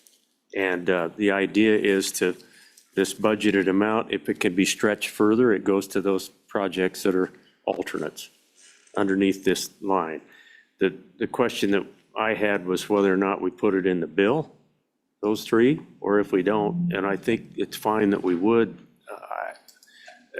The department has provided them to us, so I guess I don't have a strong feeling one way or the other. Senator Rothfuss, what do you think? Well, I do wonder, with our longstanding cease and transfer bill over in Department of Environmental Quality is always structured such that we have a priority list, we have a maximum amount for each of the priorities, and then we have every year some appropriation. Actually, they have an ongoing appropriation in that case that's available.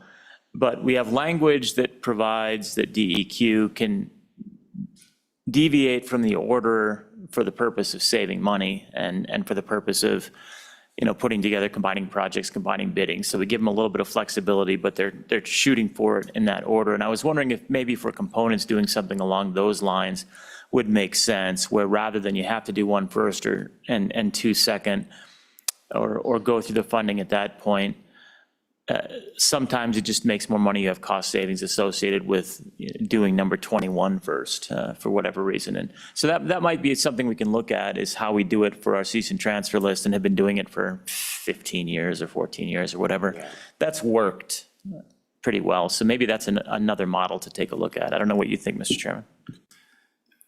Senator, I like it. I think the idea is to give maximum flexibility to the department to get as far down the list as we can get. Mm-hmm. If we start in the middle of the list and come back to the top, I don't see any problem with that, for example. But there might be cost savings that we're not thinking of right now. So, maybe we can think about that, Tanya, and I can certainly, Mr. Chairman, take a look at that bill that you referenced, Senator, and try to weave that into the next draft if that's the committee's will. Yeah, So, yeah. Yeah, good point made by the senator. So, I think that any one of the 3 or 4 options we just talked about, I think is fine by me. I think identifying some totals, we've had some hesitancy these last few years to do that, and I understand the department having a little trepidation because of the bid environment, but I feel pretty strongly the select committee has always taken the bill to appropriations and to the governor and given a pretty good idea of what it's going to cost, each line by line. Appropriations has subsequently sometimes knocked those amounts out. I get that, but anyway, please keep going. Thank you, Tanya. certainly. And also I would note, as Mr. Wilmarth just reminded me, the most recent document submitted by the State Construction Department does request that the component funds be made effective immediately. And this bill currently, none of the funds are effective immediately. The initial budget document didn't indicate that the major maintenance funds for 800,000, nor the component funding was requested immediately. Moving on to paragraph 6, this appropriates $2,941,880 for demolition. As I said, this is less the amounts that were requested for Laramie County School District number 1. That's why that number deviates from the request from the State Construction Department. And then to that point, page 12, lines 19 through 23, appropriates those demolition and construction funds for the elementary school. And as I said, it's a separate paragraph because there were previously appropriated funds. And so it's transparent and it provides accountability. So we know this is not the only money that was appropriated to those projects. Okay, thank you for that. So I'm looking back at the director, those demolition funds, would it be worth considering making some funding available immediately? We've got a couple projects in Laramie, and that's what you alluded to, right? Mr. Chairman, Mr. Wilmarth just reminded me again that it was a request from the State Construction Department. It wasn't in the initial request, but it is now.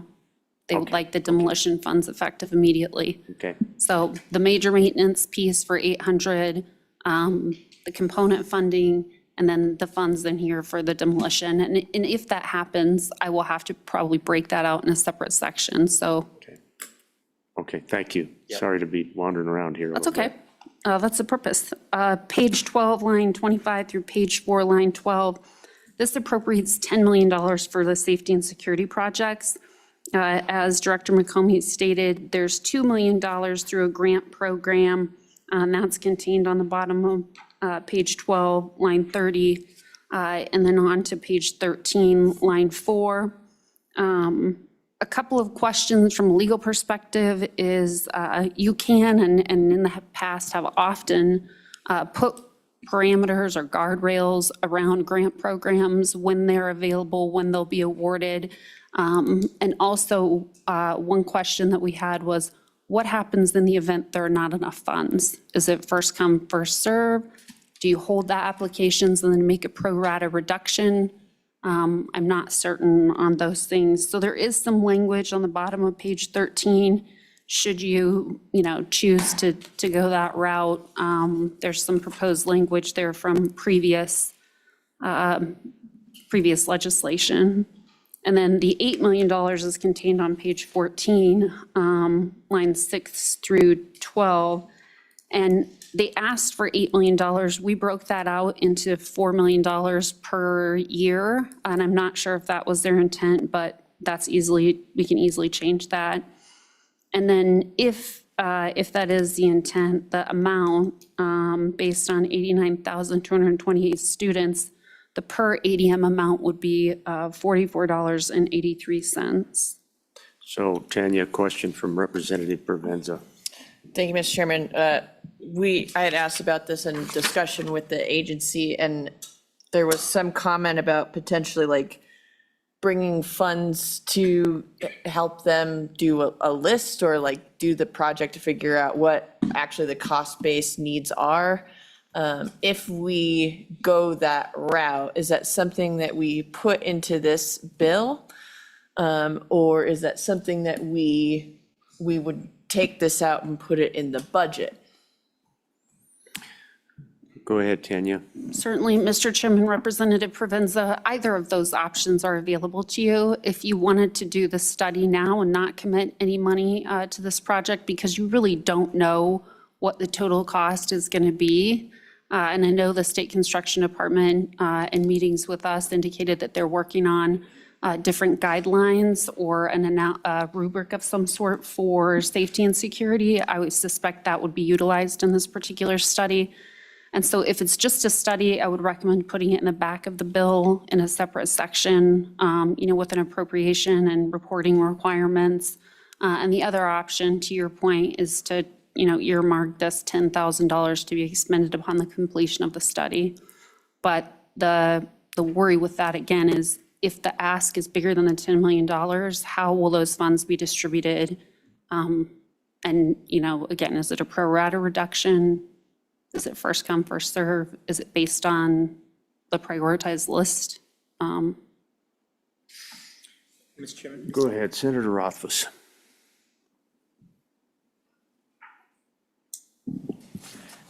So this is a concern I have both with the 2 million and the 8 million. On the 2 million, it's focused on security vestibules and vehicle barricade projects. I feel like just getting an inventory of those would be relatively straightforward, where we might need them. We did that for the security vestibules. I think we probably should have that because we can almost check it off from last time, which of them were built, which ones are needed. That would give us an idea of who needs it. It wouldn't necessarily give us a cost estimate unless we actually did that last time. I don't think we did, but we might have. And I don't know if we have the same thing for the vehicle barricade projects, but it would be good to have a list called out and then maybe even having language like we're talking about where we're going to try and address them all. We'll figure out what a reasonable priority is, and then we'll fund them based on that priority list, similar to what we do with season transfer, knowing we'll have to add more money over time. But the concern I have, which we know is often the case, is those districts that have a full-time staff in this space, they get their application in, and they're going to be the first ones there, but it might not be the highest need. Our small districts often don't have somebody doing this full-time, and they don't get their request in, but they need it just as bad. So I feel like somehow we need the list. We need to understand how many are needed, estimated cost of what that's going to be in an entire project completion, and then base our budget request on that, knowing that $2 million isn't going to be enough, but it would be good to see that list. So maybe for next time, we can get the departments to give us a bit of a wag on what that looks like, knowing that we won't have actuals and the costs, but we have some of that data. I know we have some of that data, we just might not have it all. Well, and Tanya, just to interject real quickly, good thoughts from the senator. I do want to tip my hat to the department. Director, I think you're spot on. I think we've got to continue the battle to make sure that our schools are safe and secure, and we're doing everything we can. It's just that, I feel like the committee just needs something to lean back on. And not a willow bush, but something a little sturdier than that, and then we can go forth and conquer. But I just feel more comfortable if we have something that we can rely on that gives us a better idea what we're looking at. So, Mr. Chairman, one more quick note. go ahead, Senator. At the same time, I don't want this to seem like, or even be like, we're kicking the ball down the road. I think we should start. I agree with that. I just think we need to know. We need some names and projects here that we start on so that we have more specificity. I don't want it to just be a let's study it later. I think we need to go down the road now. No, I think that's a very good point. And one of the first things that's going to happen to all of us who are on school facilities committee our colleagues are going to ask us, well, this is fine, I'm all for safety and security, but what exactly is this money going to go for? And we wouldn't be able to really answer that. Just vestibule somewhere. Go ahead, Director. Mr. Chairman, Del McComey, Director. I think probably the quickest way for us to proceed on this, I think we can go back and probably look at some data. It won't be 100% accurate, but we can look at what came out of the previous to go to the other. But I think maybe the other way to do it is we could send out next week a request to the district saying, who needs vestibules? Yeah. And what does it look like? Because again, I have it with me, I've got a 2-page sheet that shows all the work we've done on vestibules or to get to that point. And it's literally, I think, like $60 on the low end to quite a few, if you take Jackson, 680,000 on the high end. And so to try and do any kind of a cost estimate, so it might be not a willow tree, but it's probably going to be something that would be a little bendable. Yeah. We wouldn't have firm numbers, but if we went out and if the districts, I'm going to put the bonus back on them, if you're truly wanting that safety, security vestibule, then answer our questionnaire. Right. And provide us some data that we can come back and say, X amount of districts wanted this number of vestibules, because it could be more than one per district, depending on buildings, and a rough cost estimate on what, and then we'll have, I think, in the short amount of time versus a big study and whatever that would take, at least we could have something to provide to you that you could provide to your fellow members in the legislature for a request. Director, I would hope, for those districts listening out across the hinterlands, I would hope that you'd help us on that front. I think this is important, and we want to help. We just need to know what we're shooting at. We don't want brush shots. We want to focus in, right? Yep. Yeah. And Mr. Chairman. Go ahead, Senator. And as we're asking that same thing for the vehicle barricade projects, let's get an inventory of who needs that. Did we do that last time? I don't remember whether I know we did the vestibules previously on that prior list, but I don't remember the vehicle barricade projects. Did we inventory that? I can't speak to that firmly. I didn't bring it with me. We've got the big book that went through all that stuff that's kind of a handout. And John, do you recall, did we address barricades in that? Yeah. I think there was like 20 or 21. So, And by the way, committee, I have to confess that I'm the reason for the vestibule visit that we're having regarding Teton 1. When we went up there and toured that facility, my first reaction was, why don't we have a vestibule on this? If we're renovating this building, which we are, and we're doing a lot of work on it, it just stood to reason that we at least look at that. So that's why we're looking at a vestibule up in Jackson. So I think there is a lot of support. The bollard, by the way, Director, that could be other things. Could it not be natural rock barriers? And, we're not just talking about the slide-on concrete things, right? that's correct, yes. Okay, thank you. And we see both of those type of things. In some cases, it's even just they've got enough stairs and differential in height that you don't even need it. But again, walking districts this year, and particularly with the security summit that happened, that kind of, so now when I go out somewhere, I'm looking at those things and I'm saying some have, some don't.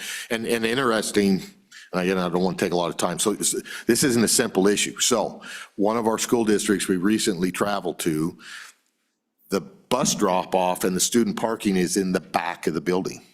They got a vestibule on the front of the building. But that's more for the visitors, but all the kids are coming in and out. So to address that, they didn't have anything back there. And so we looked at how can we modify the building, but it's a big 2-story thing and all this and stuff coming around, and it was gonna be big bucks. So they actually just took a desk and set it back there in the back with somebody there and said, don't go in and out, kids. And the students didn't necessarily like it because now somebody's seeing when they're coming and going, but it's just not as simple as the front door You may have heard in Campbell High School, they got like 68 various doors that provide access points. So it's not if you're thinking just vestibules on the front, there's other issues. Director, thank you for efforts on that front. I think you get where we're headed with some of this effort. So go ahead, Matt. Mr. Chairman, I just pulled up the 2015 security. Oh, good. Vehicle barricades was one of the site and perimeter elements. So there were, I think, 10 of them, but vehicle barricades was one of them. So there should be an inventory on not just educational buildings, but transportation and administration buildings as well, so. Yeah, thanks, Matt. I kind of remembered that, having toured the middle school in Converse County. And we actually realized on that day's tour that we needed something out front. But that could be a natural barrier, you know. There's some of that rock in that part of the world that would fit naturally in there, and you wouldn't have to pour concrete bollards or whatever. Tanya, please continue. Oh, go ahead, Representative. Thank you, Mr. Chairman. So with the request that we're going to make, the question that we're going to ask, it's to get the inventory as well as who might want this, correct? So, Director, did you hear that question? And I think that is correct, Representative, but I think there might be an opportunity for a second question in there. I'm not sure you'd want to limit it to just vestibules. You may have something else in mind that you want to get out of the schools that would fit in the safety and security category. That's up to you, Director, but do you want to address what Representative Bratton asked? Timing's everything, Mr. Chairman. I'm trying to get that put together, go through the other stuff. I don't know how verbose we want to make that, rather than if we want to try and get something for legislation, I would focus on securing the buildings.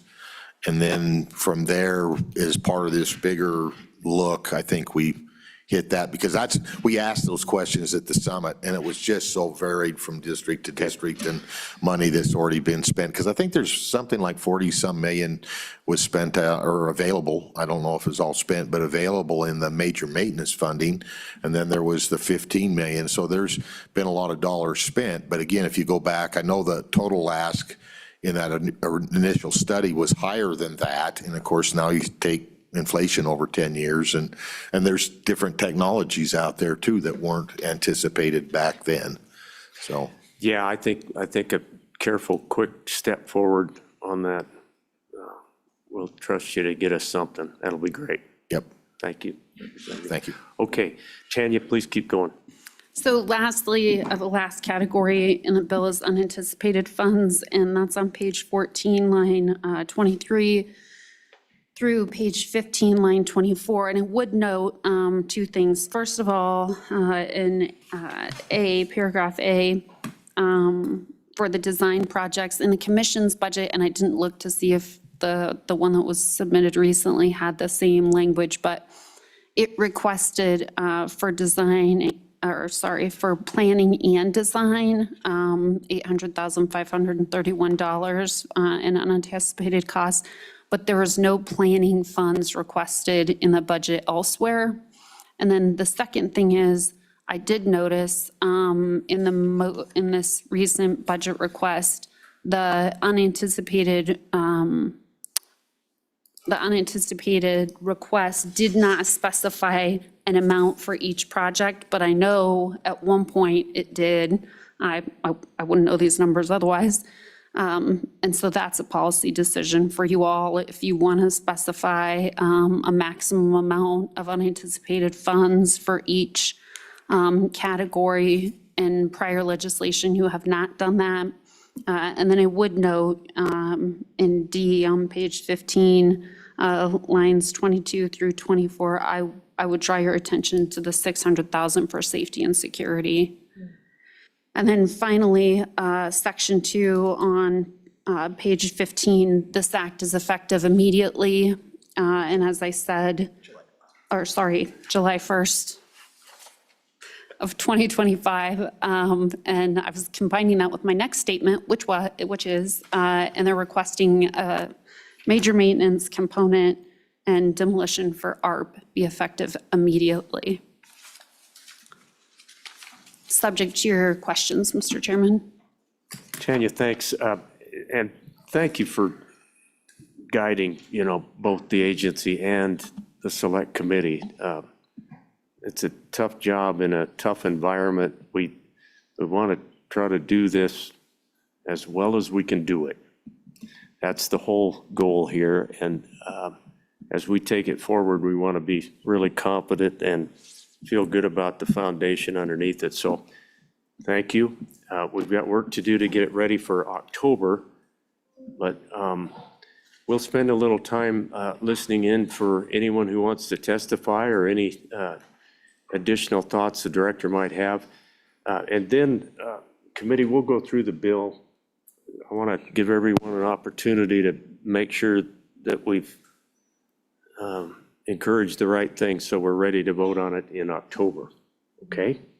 So, Director, any other thoughts on this? Appreciate it. Mr. Chairman, no, I just appreciate your LSO staff because we've been working hard. They've got an awful lot of other stuff on their table and their plate, and trying to get these numbers refined to have them for this committee. When it was the end of July, when we met with the commission and went through the budget, certainly appreciate all their help. Yeah, thank you, Dell, appreciate that. It is recalibration this year, and obviously the Joint Education Committee, and so a tip of the hat to the staff over there, all four of you, thank you. Does anyone want to come forward and provide any public comment on 0086? It's the K through 12 school facilities appropriations. Well, good afternoon. Good afternoon, Mr. Chairman. Members of the committee, my name is Kelly Little. I'm with the Associated General Contractors of Wyoming.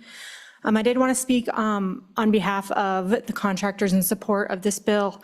Obviously, there's still a lot of question marks. It's going to go through a long process, but we're going to be there every step of the way. I want to give my kudos to Director McComey, who, since I started a couple years ago, has been very responsive to contractors. He's sat down with our group multiple times with his administrators, Administrator Carlson, and really walked through the process. So I think our commercial contractors are really getting a really good grasp on the process. So I just wanted to give my thanks to Director McComey for that and do that publicly here. I did want to answer a quick question that Representative Broughton brought up about construction costs. And I know you mentioned home builder costs, but I do have some information on non-residential construction costs. Those rose 0.2% in July, and they rose 2.6% year over year, so since July of '24. And that's according to the Producer Price Index from the Bureau of Labor Statistics. The year-over-year change accelerated for the third month in a row, and was the largest since February of '23. So there is some volatility in particularly the construction materials market right now, and we are seeing a rise of some percentage in construction costs. So just wanted to get that information out there. And I would stand for any questions, Mr. Chairman. Committee, any questions for our contractors? Boy, we're going to continue to need them. So please give them our best, and we look forward to working with every one of them. Thank you. Thank you, Thanks, Ms. Mr. Little. Chairman. Further public comment this afternoon. Does anybody else want to come forward and talk to us about this appropriation bill? Anybody online, Ashley? No, Mr. Chairman. Okay, I'm going to close public comment. Committee, let's walk through this bill real quickly, just to make sure that we have any directives for staff so that we're ready to go in October when we come back together again. So let's go to the beginning of the bill. We'll walk it through page by page. And I see my good friend to the right, as usual, has made some notes, and I'm sure some of you have as well. Let's just make sure we're ready. Anything on page 1 that we haven't already covered? Let's go on to page 2.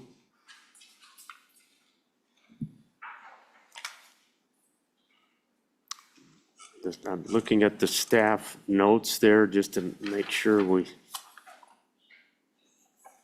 And Tanya, would you please, I was going to say, please jump in at any point just to make sure that we get you what you need. So you had a thought? Sure, Mr. Chairman, those notes at the beginning of the bill will be revised to reflect the action today as well as the August 18th budget request. So I recognize some of those numbers aren't accurate, but in the next bill draft, they will be. And we've included those in, just for historical purposes, we have included those in the bill draft that has gone to the governor and to the JAC, so they have an explanation of what we're doing. Okay, thank you. Okay, let's move on. Senator Rothfuss. Well, I'd just note at that, that's the first time we discussed the effective immediately aspect, which is going to come later in the bill, but as we kind of want to go through our checklist, we've got components, we've got the $800,000-ish that needs to be trued up associated with major maintenance. And then I think we had demolition costs that we were doing effective immediately. So I just want to make sure that we're all comfortable with that. So without objection, I'd ask that we make those effective immediately. Yeah, I think, Tanya, if you've got that, let's go ahead and make that note, that we want to be sure that's reflected. Sure, Mr. Chairman, is that a directive to make those funds effective immediately and make the conforming amendments? Great, thank you. With flexibility. Director, are you good with just ARP? We're okay with just ARP, and you don't see any need for immediately on any of the other projects? Are we good? We've got till October to think about it. Mr. Chairman, yeah, the two that we see that is the demo on ARP and then the small rural elementary school. I probably should have talked some about the component project stuff. That would be helpful if that was available immediately, as was suggested. And the reason for that is if it's July 1st and then we got to do those are larger, you're really talking another year out to make that stuff happen. If it's available, then they can start, there will be many of those they can get started on that summer. If not, you've lost the construction That's season. exactly why I brought that up, and Yep. we may want to fold component into that immediate request. Senator, Yeah, I what do you did. think? That was part of it. Oh, that was? Okay. Thank you, Dale. Thank you. Appreciate it. Okay, so Tanya, I think that was part of what the suggestion was from Senator Rothfuss. Any thoughts on that? I just have a quick question. What small rural school are you speaking to, Director McComey? Albany County one. What's that? That's that Albany County. Valley View, there we go.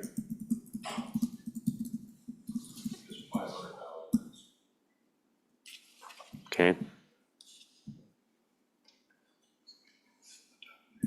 So, Okay, let's keep going, committee, page 3. Are we good? Moving on to page 4.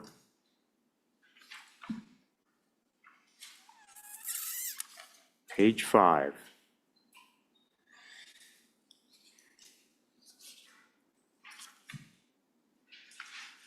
Page 6.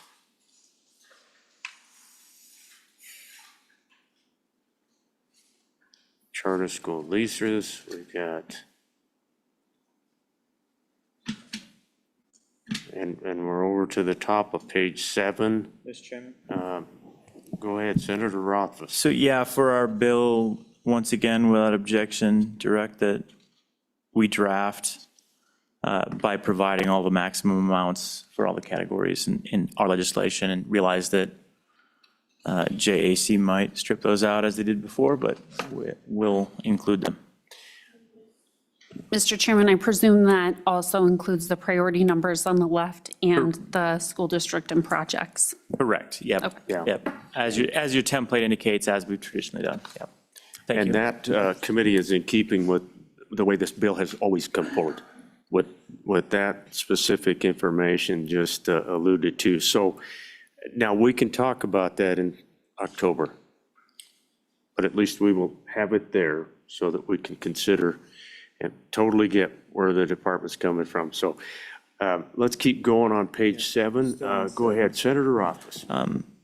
Thank you, Mr. Chairman. I do think that having some reporting requirement language in the Romanet 2, so that if we use this contingency fund, which makes perfect sense, that we would have a contingency fund for additional charter school leasing obligations, that we have reporting requirement back to the select committee about the use of those funds. If you have to use them, Director, you can let us know what you used them Yeah. for, can't you? Yep. Okay. So just including language without objection, I'd ask that language be included in that subparagraph.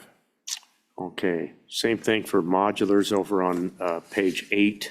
Do we have a contingency for that? Is that, no, not, that's explicit, so we just need to, Budgeted amount, I think. yeah, we just need to call those out like which was consistent with the prior motion of doing that for Yeah, everything. Yeah, okay.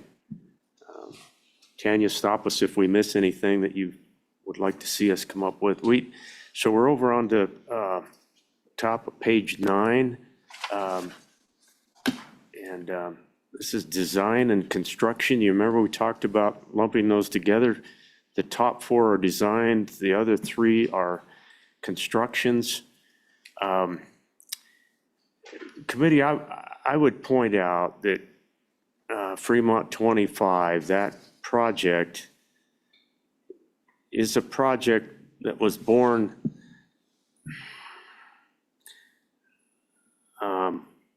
in a little bit different way. It didn't come under capacity, didn't come out of condition. It did come out of work a few years ago, but I've got a little bit of unease about that project, and I'm just being honest. That came out of I think a chapter 3, section 8. That relates to suitability. But it also has its origins in some work that district did back in 17, 18, 19. So I just want to make sure the committee is comfortable with that project.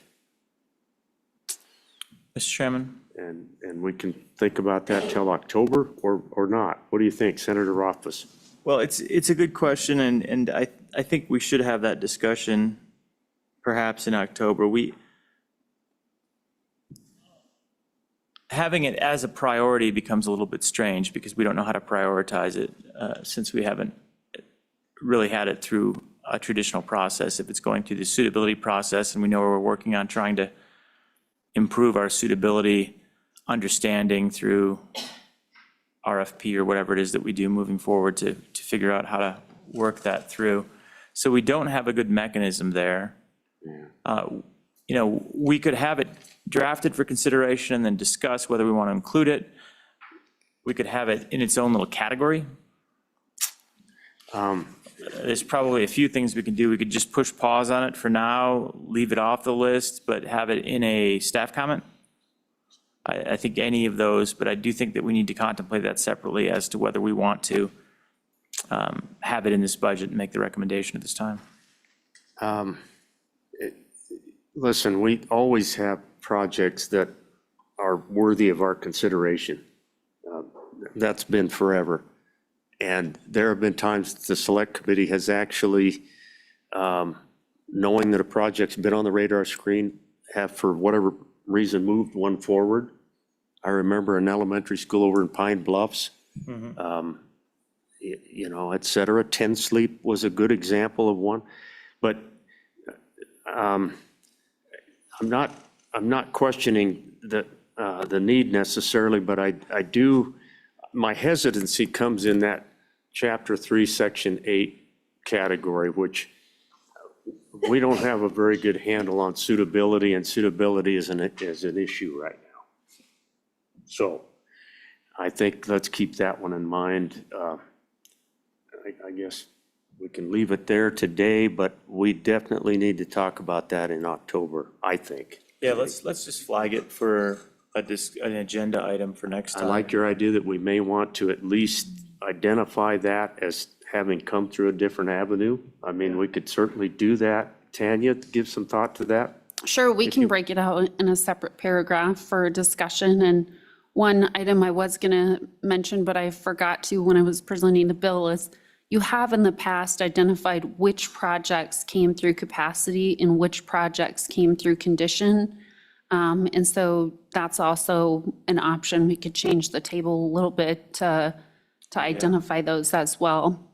Yeah, under the priority category, Mr. Chairman, we did Yeah. indicate where those came. So let's do that, and let's call it out as a suitability. Educational suitability or, yeah, okay. Yeah, I think the other two are conditioned, are they not, Director? The two big ones are conditioned. We don't have a capacity project. Mr. Chairman, the project on page 9, line 6, Laramie One High School design is born out of the capacity schedule. Page 9, Line 6. High school design, okay. No, it's Okay, I'm looking at mine's line 9, but Laramie One High School design? Page 9, Yep. line 6. Okay, I'm on page 9, Why does yours look different from mine? line 6. I don't know. I don't know. Which one is it? It's that one right there. This one? Yeah, on yours, it's page 9.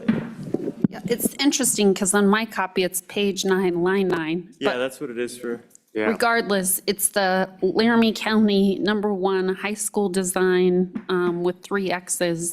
It should be the second one on the list under the 95 million. gotcha. Yeah. So Director, is that related to capacity or condition? That's capacity. That one is Mr. Chairman. capacity. Yeah. Okay, so Tanya, you probably already knew that, but let's flag that as capacity. And then the other one is condition. Yeah, Yeah, good deal. it's a good catch, I think. Representative Bratton. Thank you, Mr. Chairman. Actually, can you just go down and tell us each one of those on page 9, which it is?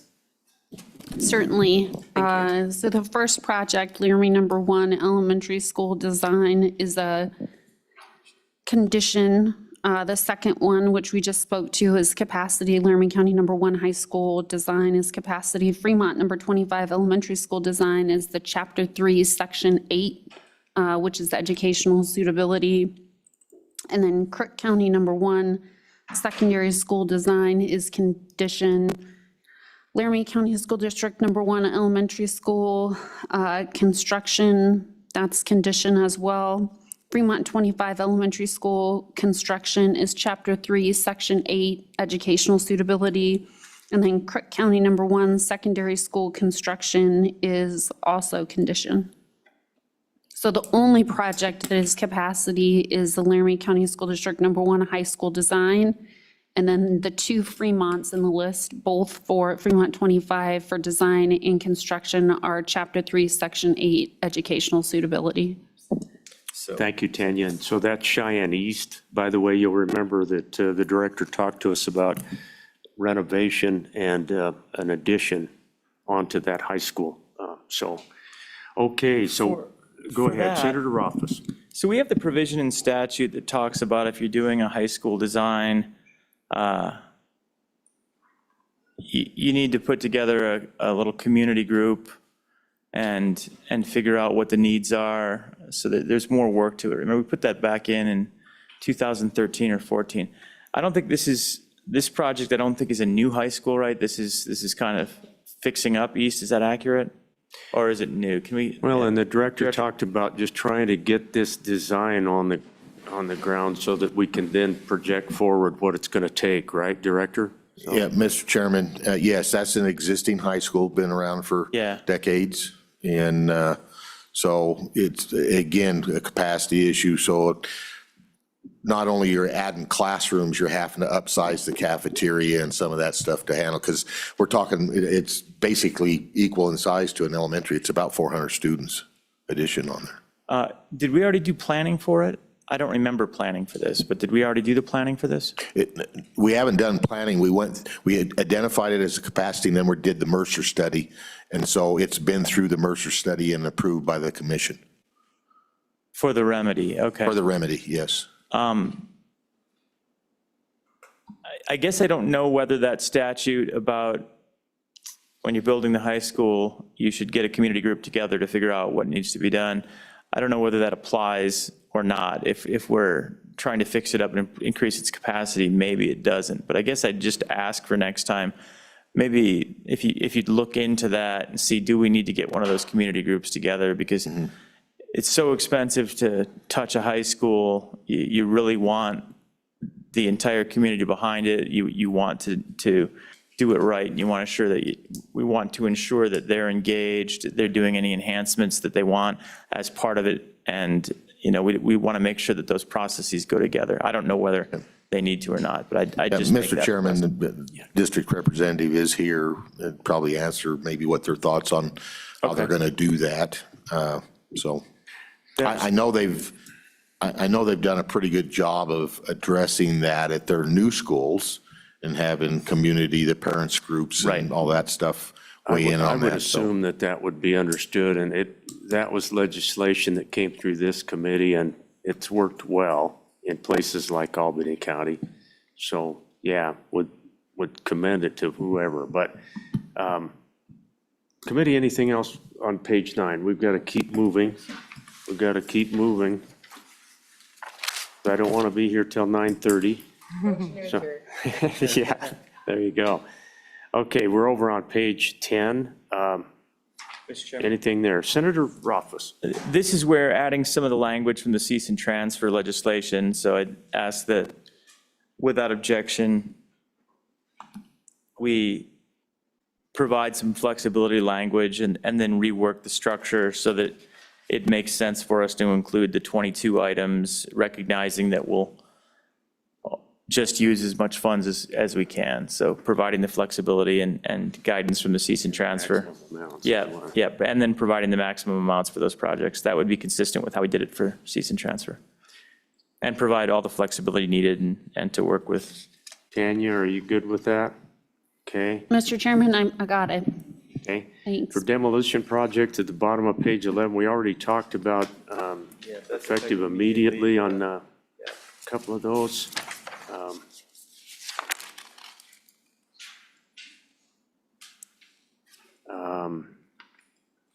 Over on page 12, that's where we get into safety and security.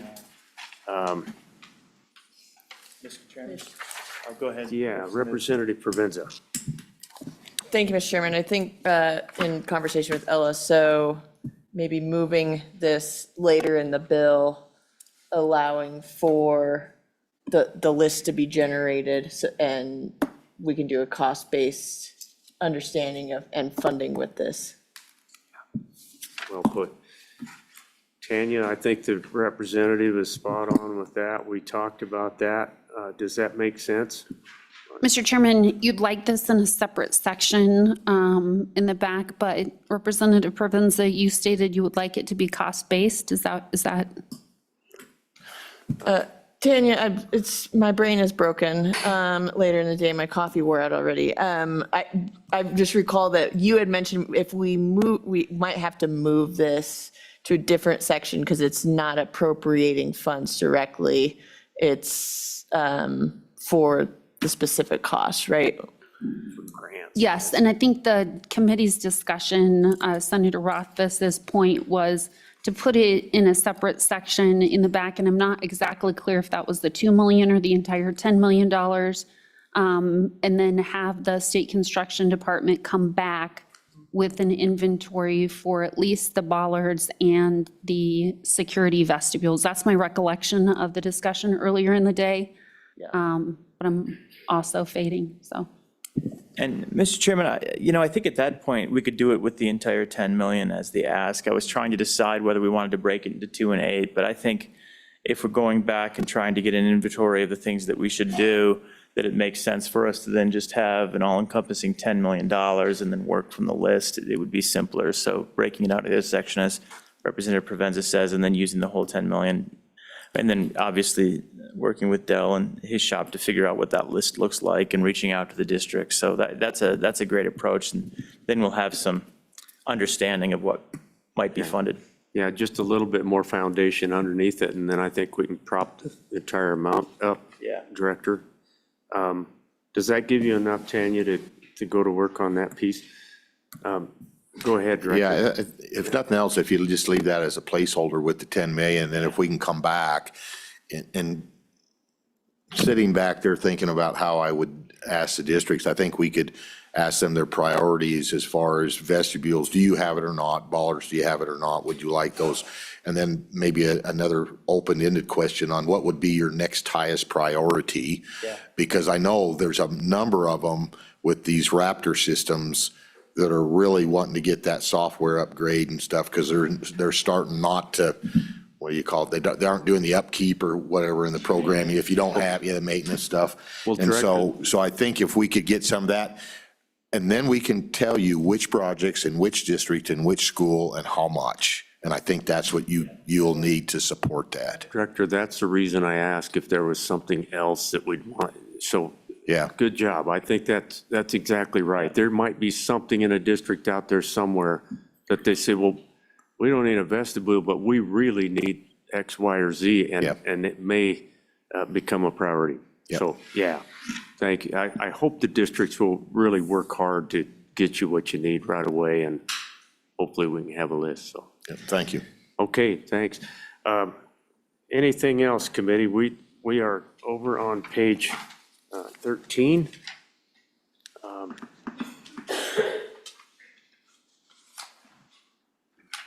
Okay, page 14. We're still on security projects at that point. Unanticipated costs at the bottom of page 14.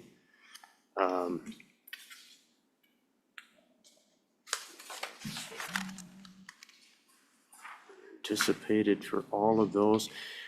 Do we really need an unanticipated dollar figure for safety and security projects? At the bottom of page 15? 600,000? No, Mr. Chairman? I would think, Yeah, go ahead, Senator, if we're trying to. just asking. If we're trying to fund out of the $10 million pool of funds and we're just running through projects with $10 million, then I would expect we would just burn for example, if it's 10 million, we just burn through the list until we run out. And you don't need an unanticipated at that point because your unanticipated come out of the main budget. So, yeah, I think just eliminate that D paragraph. Yeah. So without objection, ask Does that. that cause any heartburn? Okay. All right, let's go to page 16. Act is effective on July 1. I think that's fine. We do carve out a couple other things. Anything else on the bill, you guys? Thanks for your patience. I wanted to make sure that we have directives. Representative? I was just gonna say, do we wanna put our new chairs in this bill, but it's inappropriate. Yeah, New chairs. if we keep living in here, these are gonna wear out a lot quicker. That's right. Okay, so thank you. We'll amend it later. Thank you, Tanya, and thank you, Director. We'll look forward to October and hopefully be able to send this on its way with a big sail on the boat. Okay, let's keep moving this afternoon. They need anything else from us? I want to double check, make sure we don't have any public comment on this bill before we move on. We've got one more topic this afternoon, school facilities procurement requirements. We want to get to that. Mr. Chairman, you have 2 more topics on your agenda. Uh-oh. What's that? Sorry. We have 2 more topics Motion on our to adjourn. agenda. 2? Yeah, now that's becoming more and more relevant. Oh, that review requirement thing. Yeah. Okay, settle in, folks. Okay, school facilities procurement requirements. Director, is that you? Come on forward. Let's get going and bring anybody with you that pertains, okay? And We had too many people. let's march through this and keep trudging to the finish line today. We got folks, we got to get on the road after a bit. Mr. Chairman, I've kind of segregated this into 2 different topics there. If I recall from the previous meeting, there was a request from one of our districts to change the procurement requirements from 50,000 at the break point as to whether you go out and you can get quotes or whether you have to go out for the full bidding process. We actually worked this with Representative Larson and the Appropriations Committee back when I was previously director over a summer or two. And originally that 50,000 was 15,000.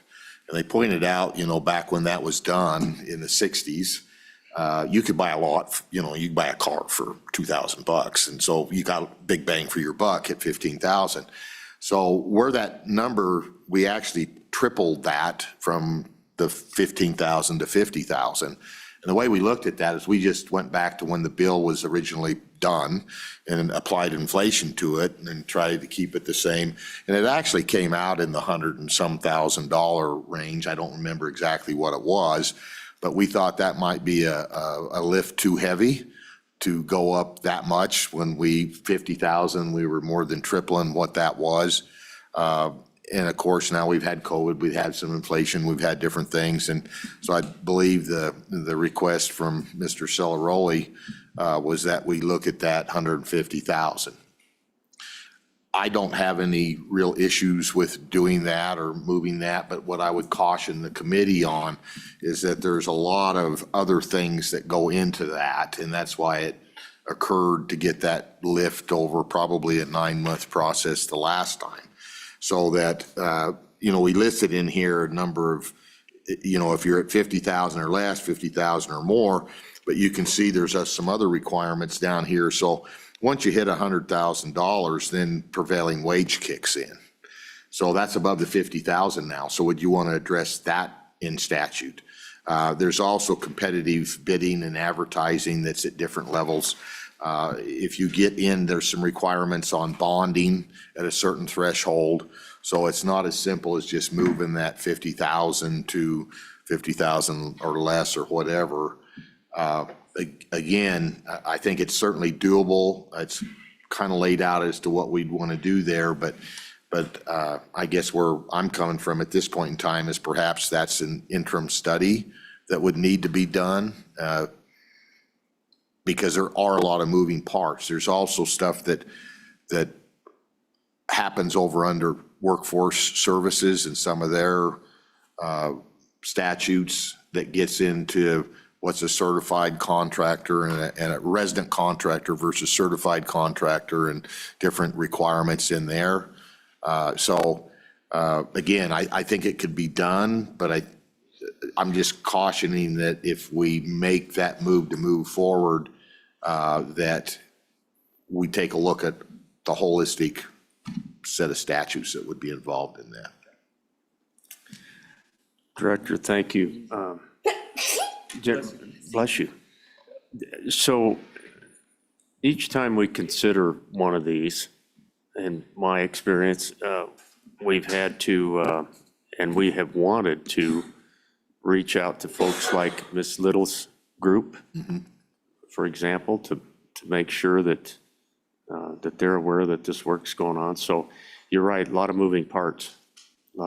Yeah, Representative Larson had put together a pretty good committee that we worked with. So we had the Wyoming Contractors Association, Wyoming Contractors Coalition, we had ACEC or the engineers groups, we had the architectural community, we had a couple, 2 or 3 different agencies, ANI was in there, that we all sat down and worked this over quite some time in the summer. We had an awful lot of meetings at my office with that group, and the school districts were involved in it, everybody, as we moved through that process back then, and outside of just reporting to the committee itself, so. Director, when did you say that we moved that to 50? You remember? I don't, it was, when was it? It wasn't that long ago. Okay, October 1 of 2020. There you go. 2020. Yeah, and we were working it before, so I retired at the end of 19, and so we were working it that whole summer, and then that moved forward, I think, with legislation and stuff, so. Okay, committee, any questions for the director? Thank you, guys. Okay, thank you. Appreciate it. The next section in there that's broke out then is the BOCES contract, contracts for school capital construction and major maintenance. Again, we laid out some front-end statutes that we currently operate under. We talked about what we saw as advantages and disadvantages within the program. I will say that I know enough about BOCES and that work that they do and how they do that, not even to be dangerous. I just don't even have, we've never used the program. I've never been involved in the program.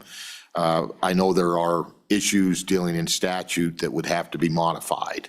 The BOCES representatives are here in the room, and we actually met with them, I believe it was Monday afternoon, for us to get a better understanding of what they're talking about, how this would work in the program to move through that. So I'd certainly invite them up to the table at some point, Mr. Chairman, to talk about it.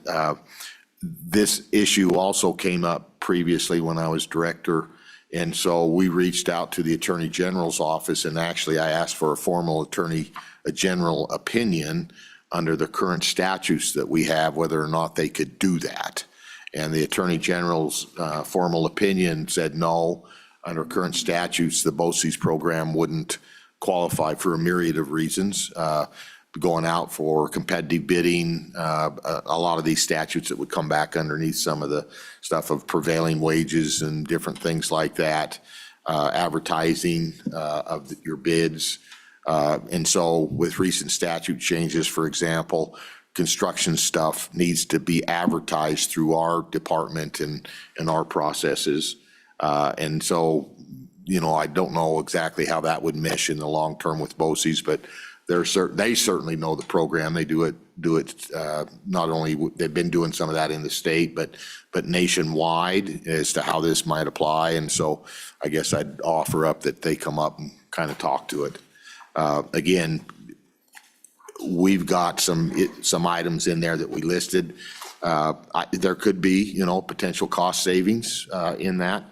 The access to vetted contractors that are in that process. They go through a pretty good vetting process, and the contractors that do that specialized or that type of work, the efficiency of doing it where they just kind of pick from people that have already been through that process versus going out to bid and setting up the contracts and things of that. But then on the negative side of that is the local labor requirements, potential conflicts with state laws I mentioned earlier, the capital construction or limiting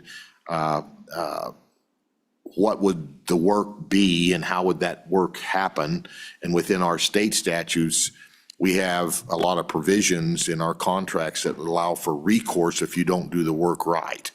I don't know how that would apply with their side of the house. I mean, if they hire somebody, comes in, does the work, something fails, what that process is, I don't know. They probably have that. They may be able to speak to that, but that was one of the things, again, not having experience with theirs.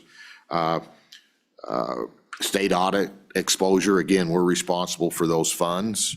How does that happen? How do we track and maintain all of that? And then, as I mentioned a little bit earlier, owners' protective clauses in contracts, et cetera. So, Mr. Chairman, I'd leave it at that and certainly invite the BOCES folks to the table to discuss it. Really appreciate all the work. A lot of information provided. So go ahead, Senator Office. Thank you, Mr. Chairman. Were there any significant downsides or challenges to the procurement of goods, the FF&E, anything else that's going into the project? It looked like a lot of your concerns focused on the labor side of it, as opposed to the goods side of it. And I wonder if there are as many restrictions on that side for you. What are your thoughts? Well, the labor restrictions, the reason we bring those up is those are in statute. So how would you meet compliance with some of those things that are currently in statute on how they seek contractors and how they seek the labor for those projects, and at the thresholds, how does their contract address having to have bonds or prevailing wage and those sort of things. And again, not knowing exactly how their process works. From the standpoint of construction and those sort of things,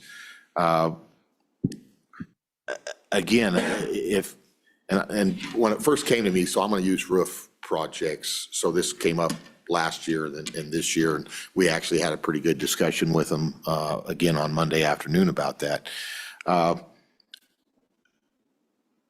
Roofs on buildings like this are not like the roof that's on your house, where they put down they put down the plywood, they put down some kind of a vapor barrier, and then you put the shingles on, whatever it needs to be. These are much more complicated systems. And so so if you're going out to somebody who's pre-qualified and they do roofs or whatever it is, and it's maybe the manufacturer, what does that look like in terms of design and making everything fit, and soffits and drains and all of that kind of stuff, whether or not you have wet materials under there because you're replacing a roof for a reason, so usually it's leaking, and what kind of insulation you have. There's all kinds of different roofs on these bigger buildings. In our conversations with them Monday, they said, well, before they would go out and do that, that manufacturer, that person, that individual that was selected would come out and look at that and work through and make sure, yes, if it was a water problem, if it's an insulation problem, all those sort of things.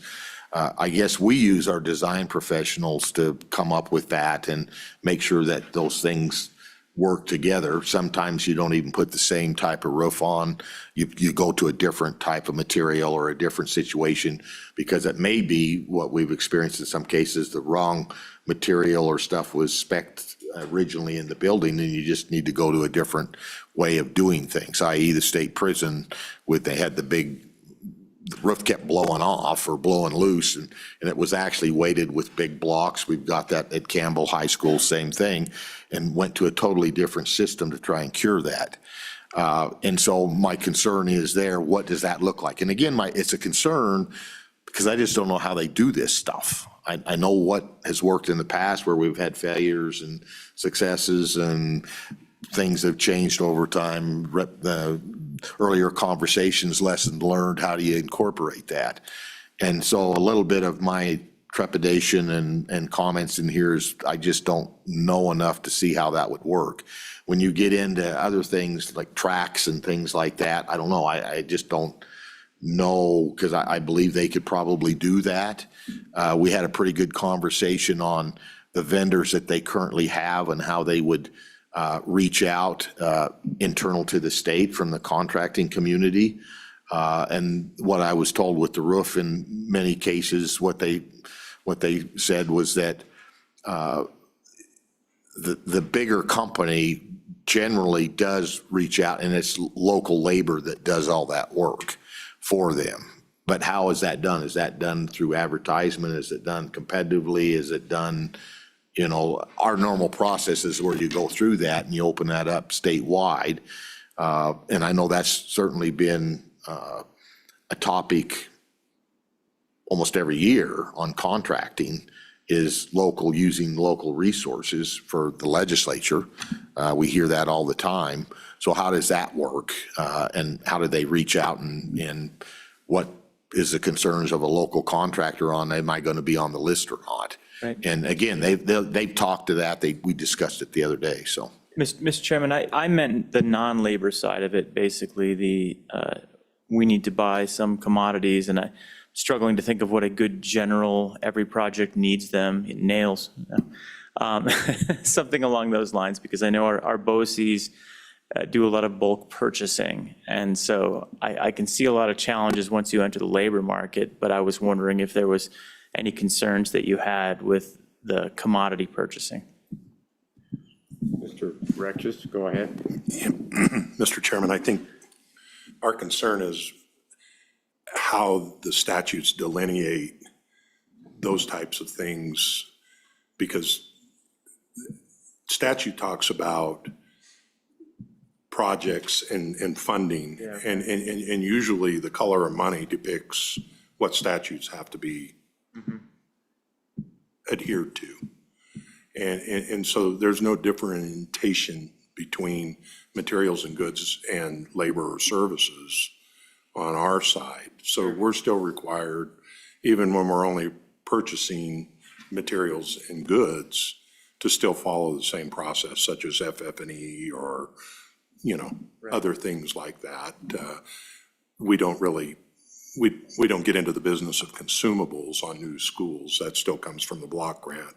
And the districts are responsible for providing that, but there's no way to separate that out for us in regards to compliance with statute. Yeah, okay, thanks, that's helpful. Okay, anything else, committee? All right, thank you to the department, appreciate you guys. So on these two topics, please come forward if you'd like to speak on these issues, provide advocacy, or just good old public comment. Yeah. Good afternoon, gentlemen. It's good to see you. Please introduce yourselves, and we know who you are, but just for the record.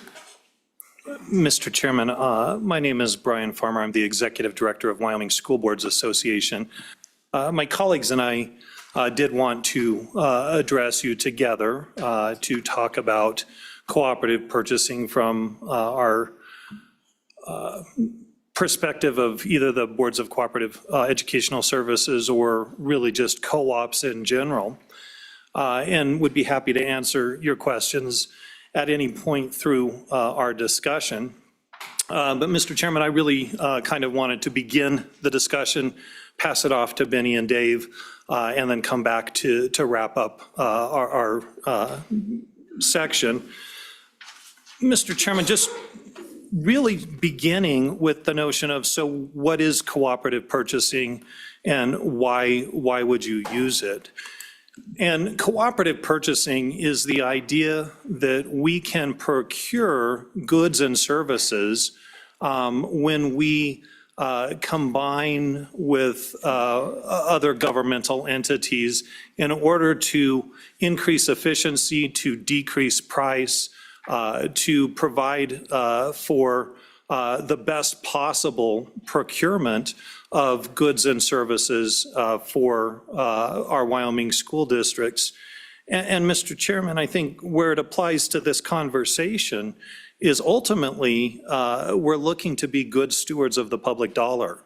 We're looking at being efficient. We're looking at how can we regard iterative processes where we're going to do the same thing over and over and over. Is there an efficiency to be gained in that sort of iterative process of procurement? If we treat each procurement individually, there may be nuances to a project, and those certainly should be considered and can be contracted for individually.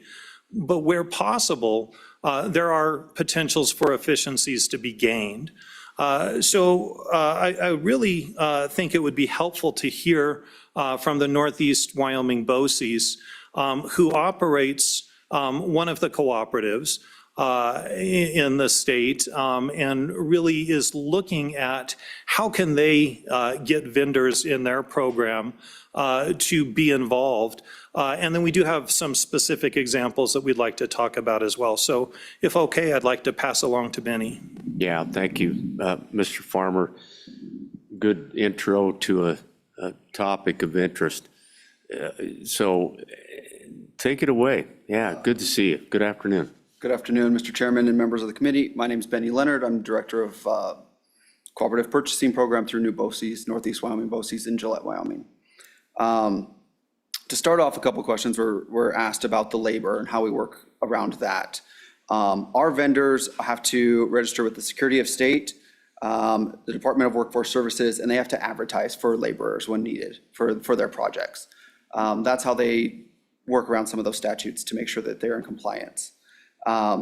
We bid out categories, not necessarily each project. We bid out a category such as HVAC, security, furniture, roofing, those full categories. We come up with a solicitation along with 4 or 5 other states. We put it out on the newspapers and our website to bid on. They have to, vendors have to in turn provide us a catalog full of all of their products and services with pricing. So we will know if, for roofing, for instance, I was a project manager for flat roofing for 5 years, so I have in-depth knowledge on that. The membrane, the Dens deck, the insulation, any component that they want to have in this cooperative has to have a price attached to it for per square foot or whatever it needs. Because each building is different. They have to go out and analyze that building to see what's actually wrong with it. Our solicitations have closing dates along with how to submit the documentation, how we would open the documents and have verification of the documents. Then we would then move to approve or deny them to allow them to work inside the cooperative. Each time there's a new project, a project manager has to go out and take a look at that project. They have to verify if they need equipment, man labor, how tall the buildings are, whatever it is, they have to go out and physically look at it. They have to then come up with a plan and a quote. It shows everything, all the details, all the subcontractors, everything that they're going to need to complete the project. It's no different than any other bidding process. We have already just bid them out originally from the start. So it helps bypass some of that bidding stuff.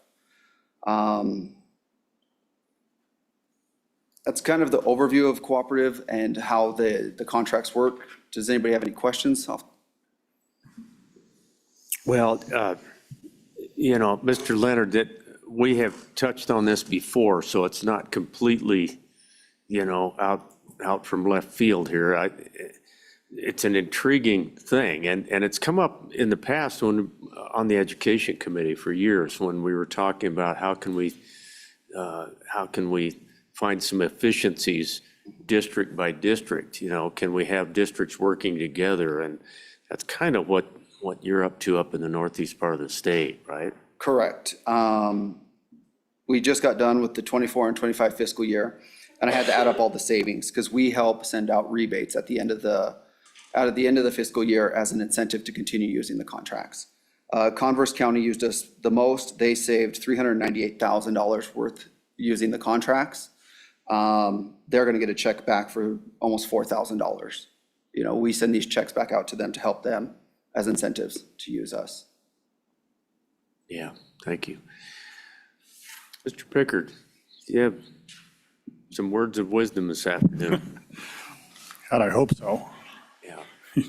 Put a lot of faith in me, Mr. Chairman. Yeah. Mr. Chairman, members of the committee, my name is Dave Pickard. Today I'm representing Tremco WTI.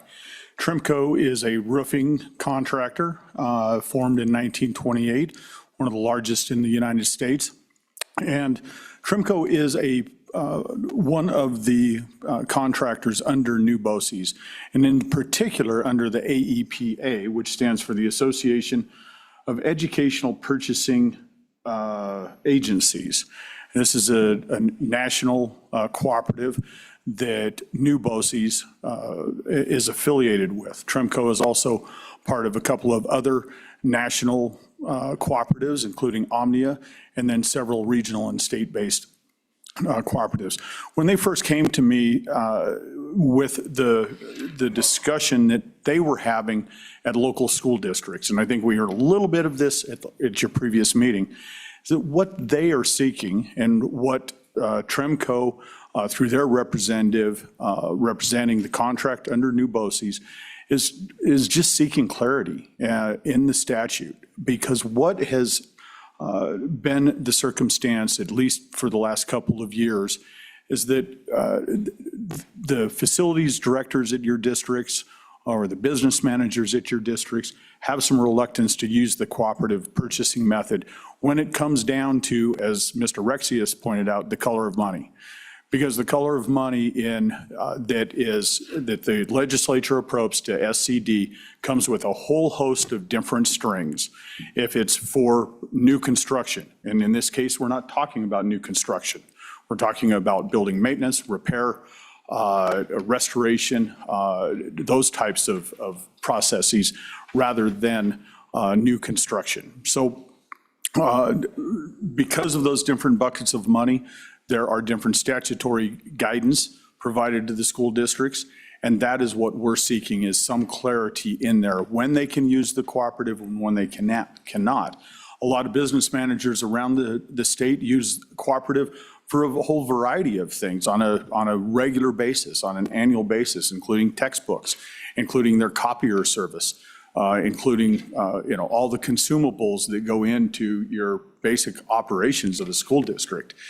And it goes as far as, again, HVAC, roofing, playground equipment, AstroTurf, et cetera.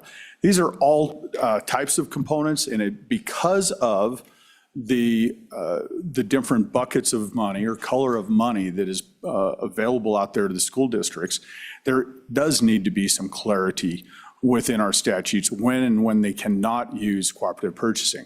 I'll back up just briefly and say we have had several conversations with SCD.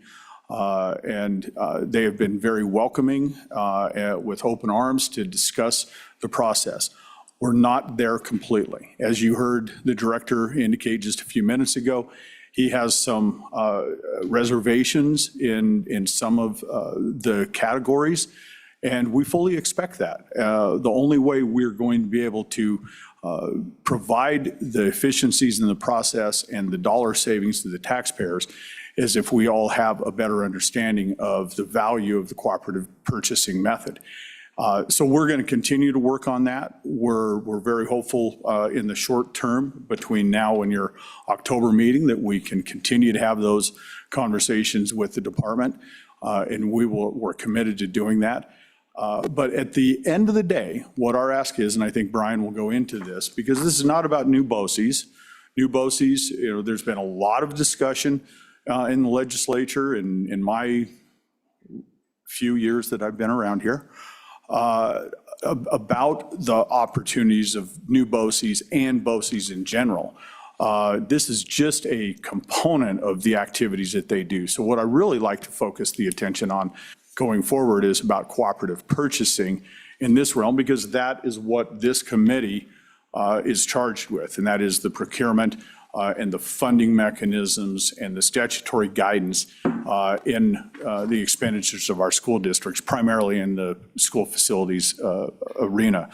So with that, Mr. Chairman, I'm happy to answer any questions, but as our main ask is to continue the education process on cooperative purchasing, look at the value of it. There clearly is value that comes with it. It's not perfect in every procurement instance, but it's a valid process that can provide a lot of advantages, not only to our school districts, but to ultimately the taxpayers. Yeah, thank you, Mr. Pickard. I am anxious to come back to you, Mr. Farmer, to, I've been glancing at the document you provided, and there's a lot of information there. And references to 2 or 3 different statutes. So that, that's the hill to climb, if you will. What do you think is possible on this front? How do you navigate or get to a point where you have a bill draft, for example? Do we still need a working group? Do we need more people to the table to look at where the problems are, or do you have some suggestions? Thank you, Mr. Chairman. If you would, please take a look at the handout that we provided to walk through some of these places where authority exists, what that authority looks like, and potentially some paths forward. So there are really 3 different statutes that may apply to procurement. One may not so much apply to school districts, but at least it helps to illustrate how there's differences and confusion. So first, 923006. Now, it's important to know what this section is really all about. This is the State Construction Department. This is the authority of the State Construction Department in authorizing contracts for things, for projects on school districts. Now, this doesn't change the authority of the State Construction Department. We believe adds potentially to the authority that they have. So in that 923006, just the highlighted portions of some select provisions. A reminder, we're talking about capital construction projects in that statute. And we're talking about a value of $50,000 that we talked about before. And Mr. Chairman, maybe as an aside on that, if there is an appetite to address a number, it is possible to say that number could be defined by a department in rule rather than have a hard number in statute, potentially allowing for greater flexibility over time. But here in this statute, and we're not suggesting changing that at this time, when you're talking about projects in excess of that $50,000, then the department has authority to manage that project. So that's everything from the brand new project, the capital construction of a new school. It's almost impossible to imagine that you would use cooperative purchasing for the construction of a new school. That doesn't make sense. But in last session, this committee passed legislation onto the body that the body adopted that said, hey, when it comes to major maintenance projects, this is a major maintenance project. This is what a repair is. This is what a addition is. And so you really help to provide some clarity around what we've been talking about sort of as the color of money, but just very basically saying that as you get into those different types of projects, the department has the authority to manage those. Now, 9-2-3204, now we're away from the State Construction Department. We're to the General Services Division at ANI, and this is just the general procurement statute for state agencies. Now, school districts are accepted from this general statute, but this general statute is talking about the procurement of supplies or services. And notice that threshold amount in this one is $15,000. Different from the $50,000, $15,000, and says basically in that General Services is going to set rules for procurement. So the state's procurement, lower threshold of dollars, different agency managing the process for the procurement of goods and services. Then in 21-3-110, now we get specifically to school districts, and because school districts are accepted from that general services, this is now the statute that applies to school districts. And the statute applying to school districts for the purchases of, and this is a strange combination, but insurance, supplies and materials other than textbooks. Now we're talking about basically the same goods or the supplies and services that we were talking about in the General Services Division.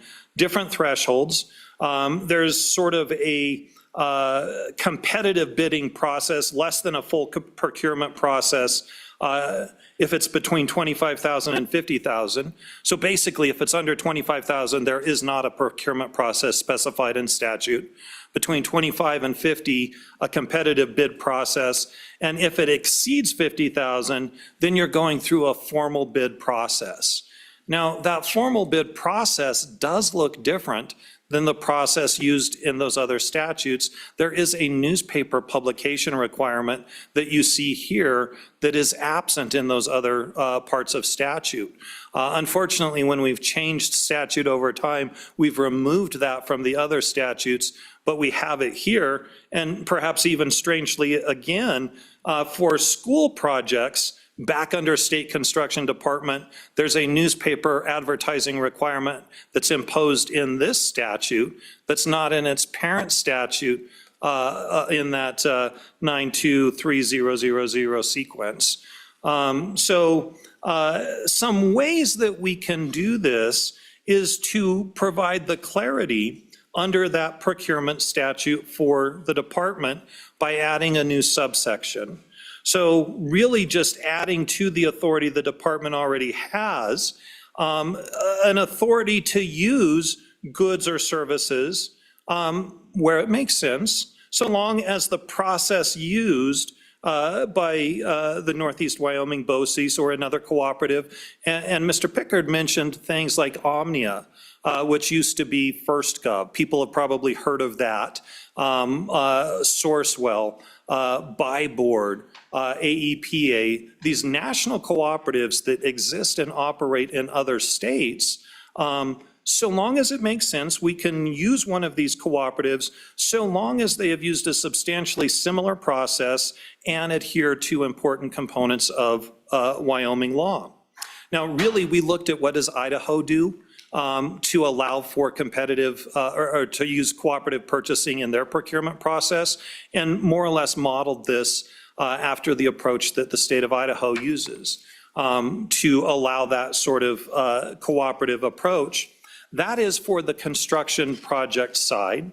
And then back to 21-3-110, there is a last sentence. Now, we're talking about school district purchases of supplies or materials that says a district shall independently meet the requirements of this paragraph when procuring goods or services that are subject to the paragraph through a board of cooperative educational services. Almost sounds like the same thing that we say in that's subsection J there in the other side. So, but we want to be clear that when we're saying that it is allowing procurement through a cooperative purchasing program so long as it substantially meets the competitive bidding requirements outlined in this part of the law as well. So whether we're talking about the procurement of things like desks or computers, or we're talking about things like roofs, or something that could be a piece of a project through a state construction department contract, there are potential ways that we can modify our statutes. And Mr. Chairman, we're really just giving you a starting place here.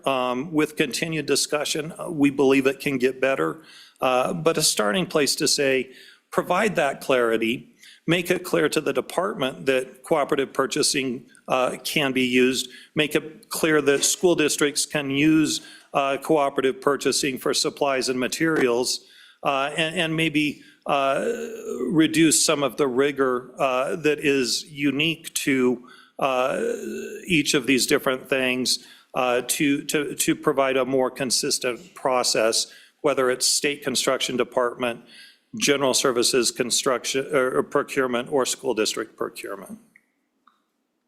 Thank you, Mr. Farmer. Appreciate it. Mr. Pickard, additional remarks? Mr. Chairman, just one additional remark. You know, we did say that we're going to continue this process with SCD. If this select committee chooses to move forward with a bill draft that in particular takes a look at the new language in J under 92-3006, it's our opinion that it is giving an option to the SCD. There's not a shall in here. It says that they can allow it under those certain circumstances. And I think that's where Brian or Mr. Farmer comes from, is that we can massage that language a little bit more. But if we were able to continue this discussion, we'll continue it with SCD. And the director also mentioned an AG opinion. He has shared that with me, and my clients have reviewed it. We also have not necessarily a counter opinion from some legal advice that we sought a couple of years ago. But I think and I'm happy to share that with the committee. It's from Fox and Rothschild, a national firm that works with Tremco. I think at the end of that, I'll get to the answer of after 8 pages of that opinion, and it is, yes, cooperative purchasing can be used under Wyoming statute, and then it has a handful of caveats. So it's not a smoking gun that allows for business managers at the districts to say, well, we're going to hang our hat on this opinion because we also have the SCD's opinion over here. Again, I think it all points to a need for clarity, and hopefully that we can get through and get something into this upcoming session that will provide that. Thank you. Yeah, appreciate it, Mr. Pickard. Any questions? Representative Geringer. Thank you, Mr. Chairman. And if I might have a little bit of latitude, I'd kind of like to do a little bit of back and forth to build on some questions here. I'm trying to. You have it, sir. Thank you. Trying to wrap my mind around this just a little bit. So can you explain to me, are small companies able to join a cooperative like this? Mr. Chairman, and to that question, yes, that's actually one of the benefits of cooperative purchasing, is that it's a two-way street. It not only brings efficiency to the Wyoming market, but it has the potential to put the Wyoming vendor into a regional or a national market. So the small vendor maybe exposes themselves not just to the Wyoming projects, but if they're interested, projects beyond the reaches of our state as well. Okay, so then if a Wyoming contractor or supplier wants to join this and maybe even take advantage of some of the materials or labor that's available in that pool, they could do that under their, that's the way that they could acquire materials to be able to do these projects or use subcontract labor to do these projects and take advantage of that overall pricing, right? Correct. We had an example just come up from Hilliard. It's a national company for cleaning supplies and such. They don't have a exact Hilliard office in Wyoming, but Cowboy Supply is their representative. So they are a local company using Hilliard's discount pricing that's now providing it to the school districts, to municipalities, whatever it is. So they are using that national contract as a local company to provide their services out.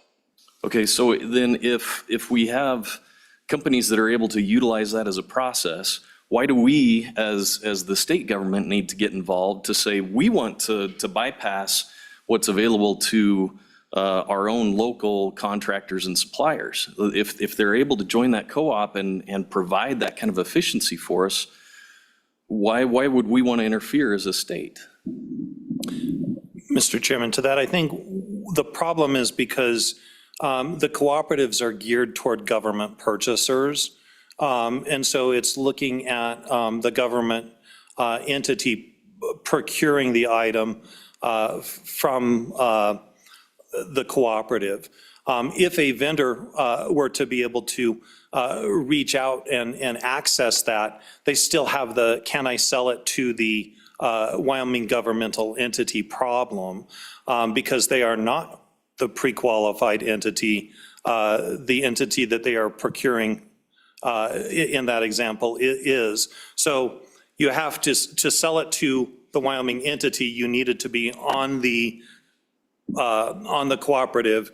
And so the national company was on the cooperative. They needed a Wyoming distributor, and the Wyoming distributor was then able to sell that to Wyoming entities.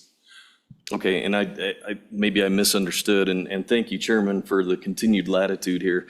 But I guess it still doesn't answer for me why our own local workforce and suppliers can't be the distributor for that kind of material, that kind of labor, that sort of thing. I'm trying to understand how this, and I get that it's an advantage to a cooperative to be able to supply directly to a state, but my hesitation is bypassing what is something that is already available to our local folks.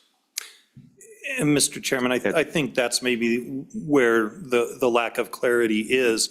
If the cooperative were Amazon, this is Amazon for state agencies, state entities, public entities. The buyer has to be the public entity, not the private entity. So the private entity can use a partnership, but the state entity has to buy from something qualified on the cooperative. So if I am a school district, the cooperative is my Amazon, I can only buy from the items that are on Amazon. Somebody else out here who wants to get involved, who wants to be a distributor, has to form that relationship to get on my Amazon, my cooperative. So that Wyoming entity, that Wyoming workforce entity has to have a way to get the direct relationship with the governmental buyer. And that is by coming onto the cooperative. They can come onto the cooperative by partnering with another entity, but they can't just go out and buy off of another Amazon and say, now we're going to sell that product, resell that product to the Wyoming governmental entity. They're not on the Wyoming Amazon. They're not on the thing that we can buy from. Okay, and Mr. Chairman, in the interest of not beating a dead horse, I'd love to have a continued discussion about that and that particular issue. The next one is you refer to substantially meeting the competitive bidding requirements outlined in Title 16. How do you substantially meet that if you're not using or giving a preference to Wyoming resident laborers and contractors? And other aspects of that. You're saying substantially comply, but how do we actually substantially comply? How does that really work? Mr. Farmer, go ahead. Mr. Chairman, and Mr. Pickard may want to jump in on this as well. I think to substantially comply, again, you're going to look at the specific project that's allowed by the state construction department. I don't think there is getting around a labor preference or other preferences that are articulated in Title 16. Those preferences must be adhered to, but does the contractor comply with that as it applies to a specific project?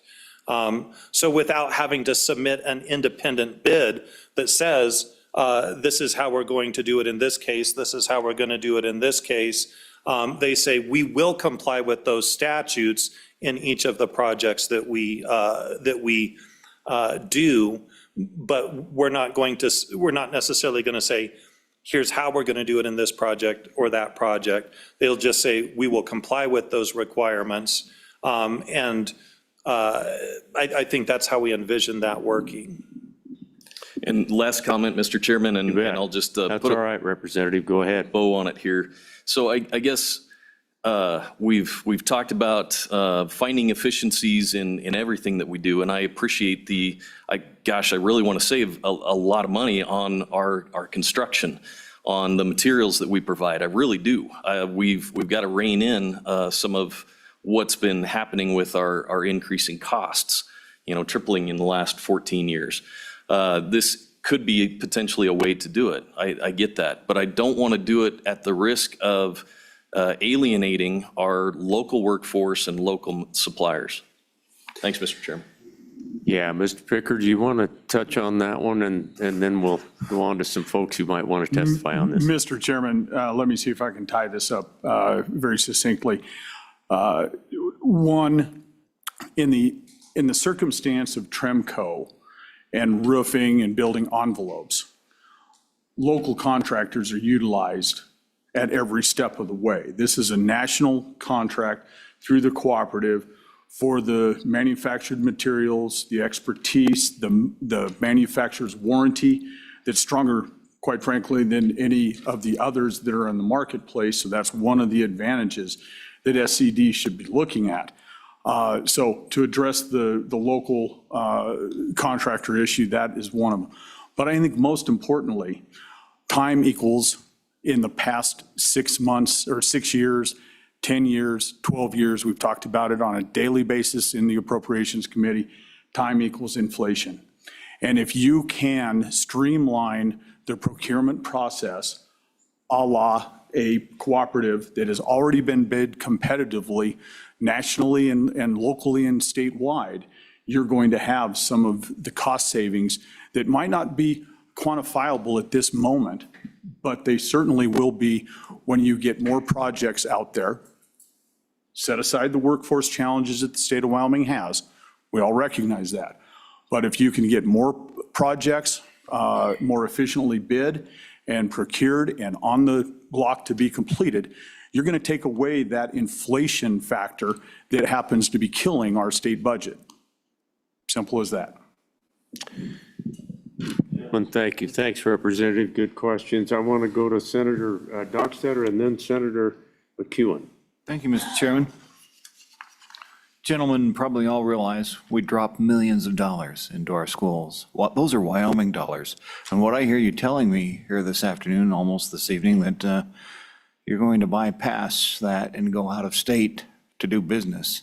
And that deeply concerns me. Your thoughts?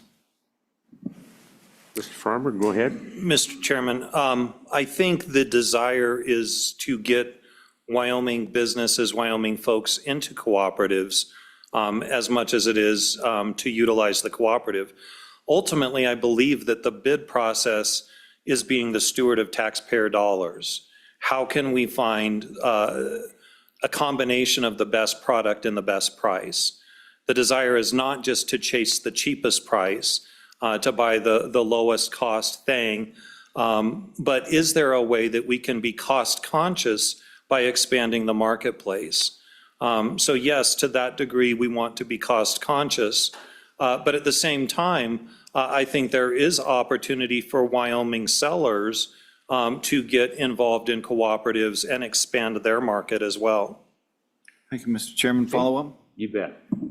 If I may add real quick, Mr. Chairman. Many of our companies have in-state installers, though, not just roofing, it's audio. They have the in-state installers. They have certified people in-state to install their products. So it's still using the Wyoming labor force that way as well. Okay, thank you for that Mr. Chairman, clarification. Go maybe ahead, wise we shed light on your work here so that Wyoming businesses understand what you're doing as we progress with this. This will be too easy to take a Wyoming dollar and spend it out of state from what you're describing. You're being very careful in how you put it, but that's the way I see it, that we're losing a Wyoming dollar out of state here.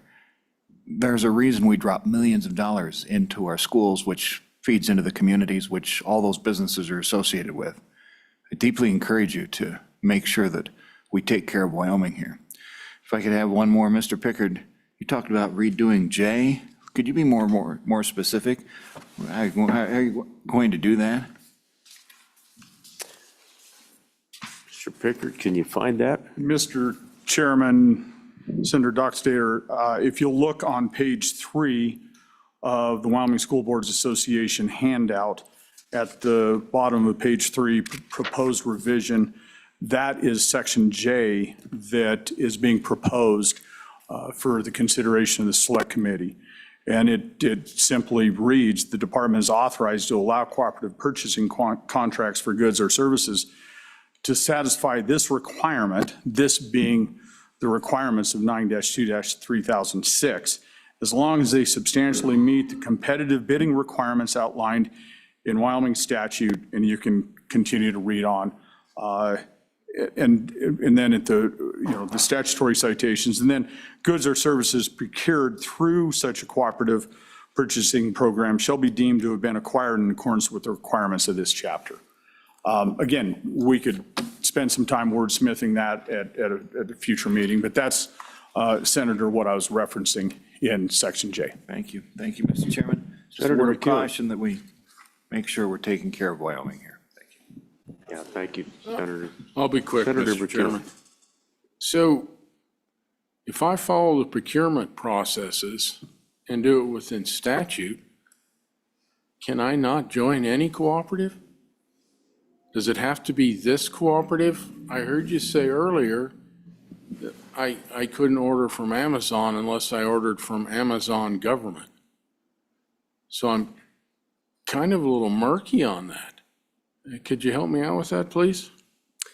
Mr. Farmer, go ahead. Mr. Chairman, absolutely. I think I apologize if my example were taken literally. It meant more of a figurative example. So this would apply to absolutely any cooperative. As a matter of fact, Benny is affiliated with a different cooperative purchasing program than I'm affiliated with. There are a number of them that exist out there. And so, yes, the desire would be to look at any of those cooperative purchasing programs as meeting the procurement requirements. What you would be doing by allowing cooperative purchasing is to say that when you are thinking about bidding on the purchase of supplies, materials, or construction projects, that you allow access to something that has been pre-vetted instead of vetting them in every single instance. So if you have a seller who has a roof that may work in multiple instances, that person doesn't have to bid on 10 different projects. They are essentially qualified as an appropriate solution depending on what state construction department might find. So we're just reducing the time of having separate bids on each of those. Many of those companies may be saying that the separate bids slow things down. If we can be pre-qualified through the cooperative, then we're going to be able to provide that service to anybody that has a similar type project in the future. Senator, you good? You bet.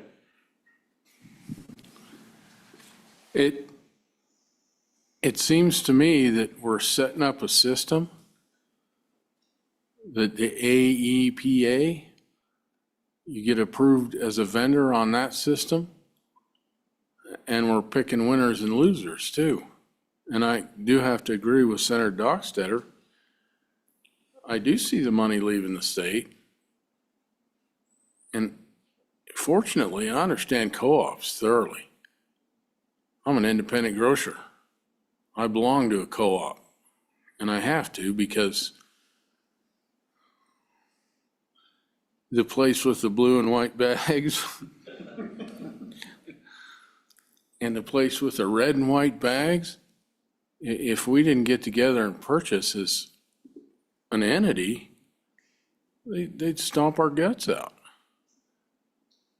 But I need to talk to Campbell County School District, see if I can start selling them groceries through my co-op.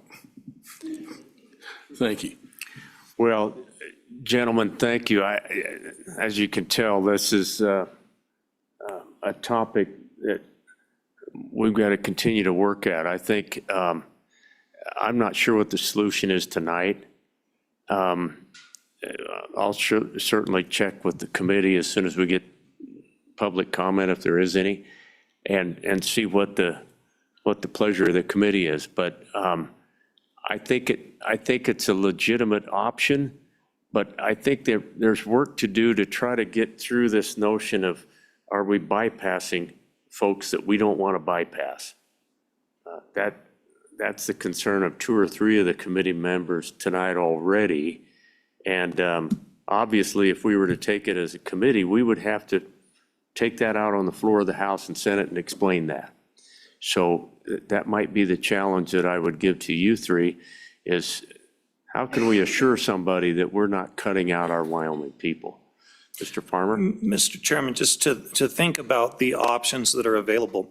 When you look at that 21.3.110, it talks about sort of 3 phases of option. One is with no limitation. One is a competitive bid process. One is a full procurement process.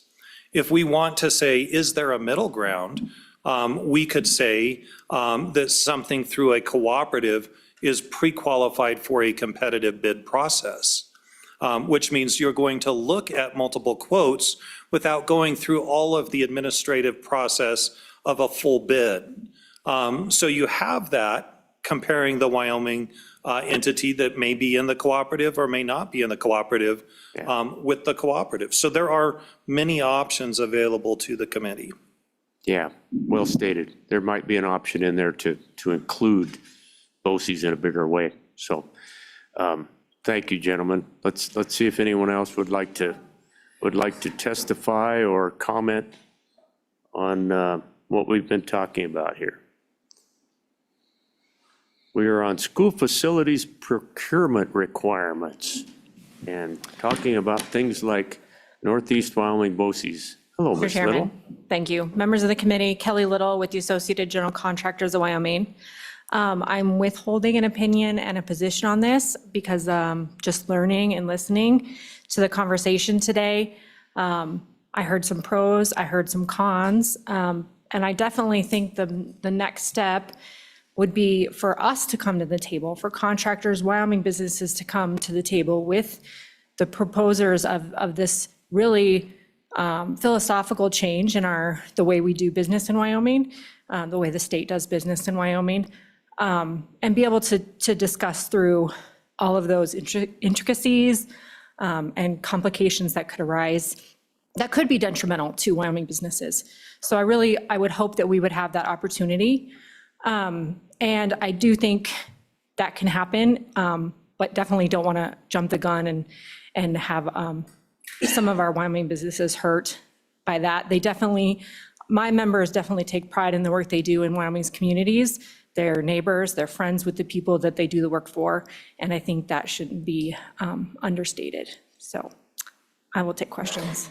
Ms. Little, I would just say, I think the committee, I know I would be interested in what you maybe anecdotally or otherwise can share with me later on with our general contractors, how many belong to even the Northeast BOCES or a co-op, whether or not there's a lot of interest in belonging to one, maybe qualifying for the ability to sell their services elsewhere.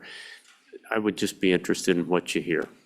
Sure, Mr. Chairman, I'd be happy to query our membership on those questions. Okay, thank you. Anything for the contractors? Okay, thank you, Ms. Little. Oh, I'm sorry, Representative Hepp. Just to add to that, thank you, Mr. Chairman. I would love to hear from the contractors. They're very important to me. So Yeah, there are local folks. I'd like to hear from them. yeah. Yeah, thank you, Representative, and thanks, Kelly, appreciate it. Okay, anybody else want to come and testify this evening on procurement issues? Good evening. If you please state your name for the record for us and get that microphone good and close. There we go. I think I'm on. Thank you. Thank you. Thank you, Chairman Landon and committee. My name is Dan Mummert. I'm a licensed professional engineer here in the state of Wyoming. I'm a civil engineer, spent the better part of my career here. I also work with the Wyoming Society of Professional Engineers. I'm an officer with that organization. And so I'm here today to talk a little bit to make sure that as we're starting to talk about this process, are engaging our technical professionals, be that engineers, architects, landscape architects, surveyors, because we, as that community, our role, and we take this pretty seriously, is protecting the health, safety, and welfare of the community of Wyoming, as well as how money is being spent within the state. And so I just want to make sure that as we start to look at changing procurement processes, that we're taking appropriate steps to engage our technical professionals, both early on in the process and through the statutory requirements for production of plans, specifications through the construction process. I understand we're not talking about, much of the bogus process is talking about commodity type purchases. But here, as we start to look at larger scale systems, components as part of building the systems, now we're starting to get into things like fire safety. We're starting to talk about HVAC. So we're getting into critical infrastructure that has a major impact on health, safety, and welfare of the public.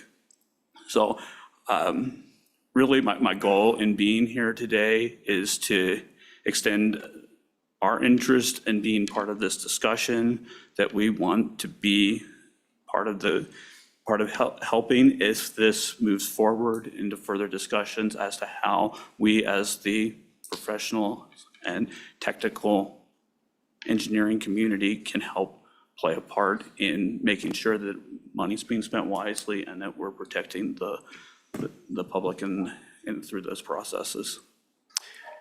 Thank you very much for your testimony. And can you help me with your last name again? I apologize. I'm sorry? Your last name? Mummert, M-U-M-M-E-R-T. Mr. Mummert, thank you. Very well stated. Any questions for our engineers? Yeah.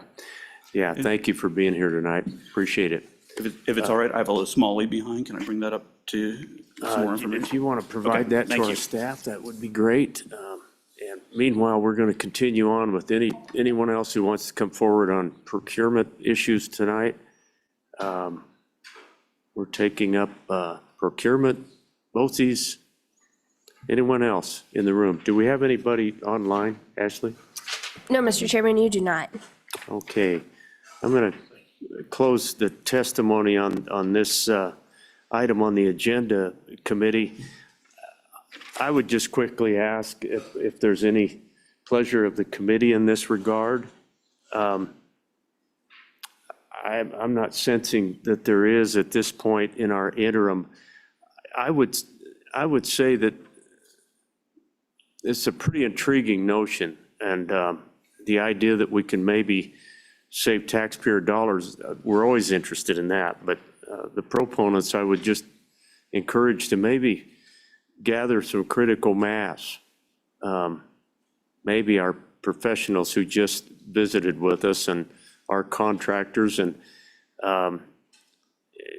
you know, if a bunch can bring that together and come to some agreements, I think there's some potential there.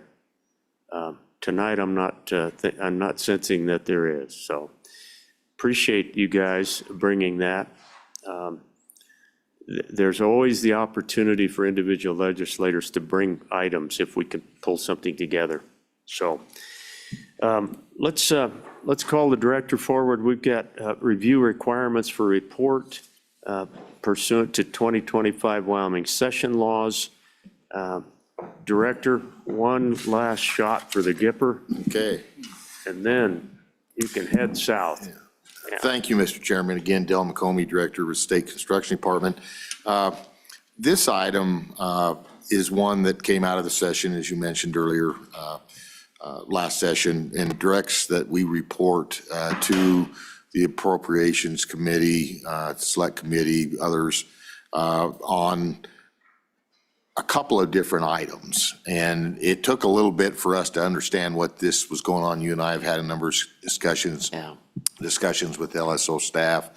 And so it really looks to me like what is being requested is we break it down into a couple of categories. One is, what would it take for the State Construction Department to take over the major maintenance projects for all of the school districts and run all of the major maintenance projects? The second category would be, what would it take for the State Construction Department to manage all the major maintenance projects for a more limited number of project or scale, and that being from those those buildings that were constructed from 2022 through 2026? And what would that look like? Could we do that? Would it be feasible? What would we think it would take to undertake such an operation? And so, Director, good intro to that. I want to our House colleagues, I'm not sure, you know, it's possible that maybe you weren't as aware of it as we are on the Senate side. That was kind of born in the Senate. And it's an idea that the state of Wyoming would take over all of what we talked about today. So I hope that makes sense, and that's, I think, what the director is here to visit with us about. He was kind of required to come and testify. yes, by October 1st, I believe it is, we're supposed to provide a report. Anyway, take it. Yep. So to give you a little bit of scale of what we're talking about here, of course, there's 48 school districts spread all across the state. Currently, if you go to under tab 10 and you go to the first page there, don't have a number on it, apologize, but you can look down towards the bottom, and currently we've got about 1,609 new major maintenance work orders that were opened in 2025. Currently, there's about 5,298 major maintenance projects ongoing, so it'd be no small task to do that, to take that on. And so obviously we couldn't do it with the workforce that we have. It would take a growth in our operations to be able to do that. And so I was actually approached during the session by a couple of different individuals that said, well, how would that look like? And so I've had a little bit of time to kind of think about it. And so falling back to my previous years with Wyoming Department of Transportation, if we were to undertake something where you're looking at 600 plus buildings around the state, certainly ongoing operations, to be able to do that and work with our district counterparts to do that, I kind of looked at the YDOT model. So we have 5 districts in YDOT. They have a district staff that feeds a geographical area of the state that oversees all of the maintenance operations, all the construction operations, all the striping operations, all the mechanic operations. So if you wanted to try and apply a statewide model for my department to do that, what I would do is say, okay, how many people would it take? Doing some research with WDE, I think there's 51 point something, I don't know where the point comes from, but there's 51 point some positions that are noted for the school districts for facility managers. I know that just having worked with them for a number of years, there's some districts have a facility manager. And if you get into some of your larger districts like Laramie, Campbell, they have a number of people that kind of oversee that role within their department because they've got a lot of buildings and it takes more people to do that. So trying to extrapolate what that might look like at any point in time, we went through kind of a staffing model to be able to do that. So I'm looking at probably 1 to 2 personnel needed per district. There could probably be some consolidation in some of that where we have 48 districts and say you have Shoshone, 1 school located next to Riverton. Maybe you could have 1 person overseeing Riverton and Shoshone. If you go to the Bighorn Basin, 11 miles apart or whatever it is, you have Grable, you have Basin, maybe you could have some overlap in some of that for efficiency. But still, we're estimating that we're probably going to need roughly 50 some folks to undertake those operations and work side by side with the districts. If you look at then a supervisory model, which again, going back to YDOT, where you have your resident engineers or your maintenance foreman, and at the district office, you have a district construction engineer and a district maintenance engineer that oversee those operations. Figure about 8, and then the statewide model, I believe, is 8 people is what they try to shoot for that you would oversee. Take that 50 divide, so you're looking at 6 to 7 people there at a district type of component, and then within headquarters, I'm estimating probably a couple of people there that would need to be put on board to oversee these operations. So does that include not only overseeing those operations, do we then do the purchasing? Do we put the contracts together? Do we do that? If that's the case, and that all flows through us to be able to do that, probably a couple more people on our purchasing department side to handle those. Again, there's thousands a year to do that, those individual contracts. So, it'd be quite the undertaking. So let's just throw a number out, 70 people to do that. I'm going to need 70 vehicles to do that. Where do I house these people out in the field? Certainly, we're not going to have them driving every day from Cheyenne to come to Cody or up to Casper to try and figure that out. So we'd want local sourcing to be able to do that. And so there's, a lot of time and travel expenses, those sort of things. Didn't try and throw any numbers to it as far as the actual cost, but that's kind of the scope and the scale if we wanted to see that. At a lower level, so item number 2, coming down and looking, you're talking newer schools. And newer schools, those completed the first year, they're under warranty, so we wouldn't have any major maintenance work for that. And then the major maintenance work between those from 22 to 26 would be pretty limited. They're brand new schools. Are things that come up. We do spend major maintenance money on those newer schools from time to time, but it's not a big, heavy lift. So if that was kind of the beta test is kind of maybe what I thought the authors might be looking at there. If we have this big thing, what would be the test vehicle to start this off to see what that would look like? Certainly would need fewer people. Whether we try to station them more central or they come out of out of headquarters, but again, going out and working with those, because they're not, those new buildings are scattered around the state. They're not in any one location. But, you know, is that an individual or two? I don't know exactly what that would look like, because again, you don't know if you need major maintenance till, it's certainly on those newer ones until it breaks. You have a more predictive model on older schools and older things like roofs we talked about this morning. You can kind of have a little bit more predictive, but I don't know what that would look like, if I'd need more staff or one person or whatever. As I mentioned earlier in my staffing discussion, compared to where we were at with workload and projects back in the late teens and the early 2020s of this year, we've got substantially more project construction, active construction projects coming online for us to oversee with the staff we have right now. And so I'm hoping we can even keep up with that in some cases with the amount of projects we're going to have. If everything runs fine, great. When you run into problems, it takes a lot more time. So the other item that you'll see, and maybe another potential consideration, is conversations that I've had trying to figure out, you know, what was the access behind this requirement is, you know, what is the oversight responsibility of our department and for you and the legislature to see what's going on in the schools. We're spending a lot of money on that.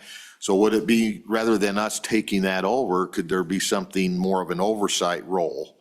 And I'm going to come back again to my discussion with WYDOT and what happened there. So we received, most of WYDOT's budget actually comes from the federal government for its construction projects. And so FHWA has a headquarters in Cheyenne. They have 4 or 5 project managers. Those project managers go out to the various, our 5 districts. They're kind of assigned to a district or a geographical area. And they come out and visit with the local resident engineer from time to time. Sometimes it's announced, sometimes it's not. They just walk in. How's the state of construction going? What are the issues you see? What's coming up? Let's go out on one of your jobs, take a look at your job. How's that going? Actually, you know, where the rubber meets the road. Walk back in the office, say, hey, I want to go through some of your files, make sure the stuff's being done right. Let's look at your documentation. You know, how are you paying for this? Are you paying for it timely? Have you done all the requirements that we have in our federal requirements? You know, and they don't go through every file every time. They just spot check stuff and then they're off to the next resident engineer's office. And so there's this oversight role. So if really what the intent is how can we have a better oversight role, make sure the major maintenance money is being spent wisely, make sure it's being spent on the right things to maintain the longevity of our buildings and do it timely. Maybe that's a different model to look at. So I think that probably 4 or 5 individuals spread across the state that could go out and really build that rapport with the districts, work with them on a day-to-day process, call them every week and say, hey, any issues coming up, whatever it is, go out and walk their schools with them, work with the facility manager, the superintendent, staff to see kind of what the long-term plans are. Go back through the annual plan. Help them prep for the annual plan. What do you have coming up in major maintenance, those sort of things. So just have some staff that concentrates on the major maintenance. I think that would be maybe another alternative to do that. So, Mr. Chairman, that's pretty high level, pretty quick to go through. We're working on the report again in a month and a half. We'll get that thing put together and out. What it might look like, some alternatives. It's not directing us to take it over and do it right now, but it's more of a conceptual, how does that look like? And so, again, feedback from you all on the committee, you know, what's your thoughts and kind of, am I on track? Am I off in left field somewhere? What should I be looking for? Director, I appreciate it. I think you've done a good job of, we have a document in our packet. I'm sure everyone looked at it, and you did a good job of writing down some thoughts. You know, the last option just seems to me like it's, hi, we're here from the state and we're here to help, right? Yeah. I don't know the pleasure of the committee. I'm going to ask here in a minute, but I appreciate you taking the time to give that report. Committee, questions for the director? Mr. Chairman? Thoughts? Maybe it's good Senator for us, Brockstetter. yeah, maybe it's good for us to go back out to our home areas and get some feedback on this. I can see the concept of helping small districts have a plan. That would open up a big opportunity rather than kind of a hit and miss maintenance program, get a plan and maybe make all of our facilities last longer. It's worth a look. Yeah. Mr. Chairman, along those lines, I was a little bit surprised when I came back in from 3.5 years hiatus away from the department, and to see the changes in the turnover in the facility managers, superintendents, that sort of thing. And I can tell you that our staff, when they have new folks coming in, as you can imagine, trying to meet all the rules and regulations that have been set up over the years for construction projects. How do you put together the work orders? What do you have to do to get approvals? In some cases, they may not be familiar with even how do you put together a contract and what does that look like? And I think there could probably be some benefit in some resources within the department to keep that moving forward. There was an earlier comment today when, how do you track what is working and not working on your project so that when you have turnover and people leave and Dell's not around anymore, who's going to keep that ball moving forward? This might be an opportunity to help, particularly those newer districts. Another flavor that I was thinking is, are these the same type of individuals I have as project managers now? Or would it be somebody that one of them is maybe a journeyman electrician, another one has something in the HVA system background, another one is something, in the plumbing background or something like that, that can actually help solve problems too. That give the district somebody to bounce an idea off or whatever they've seen.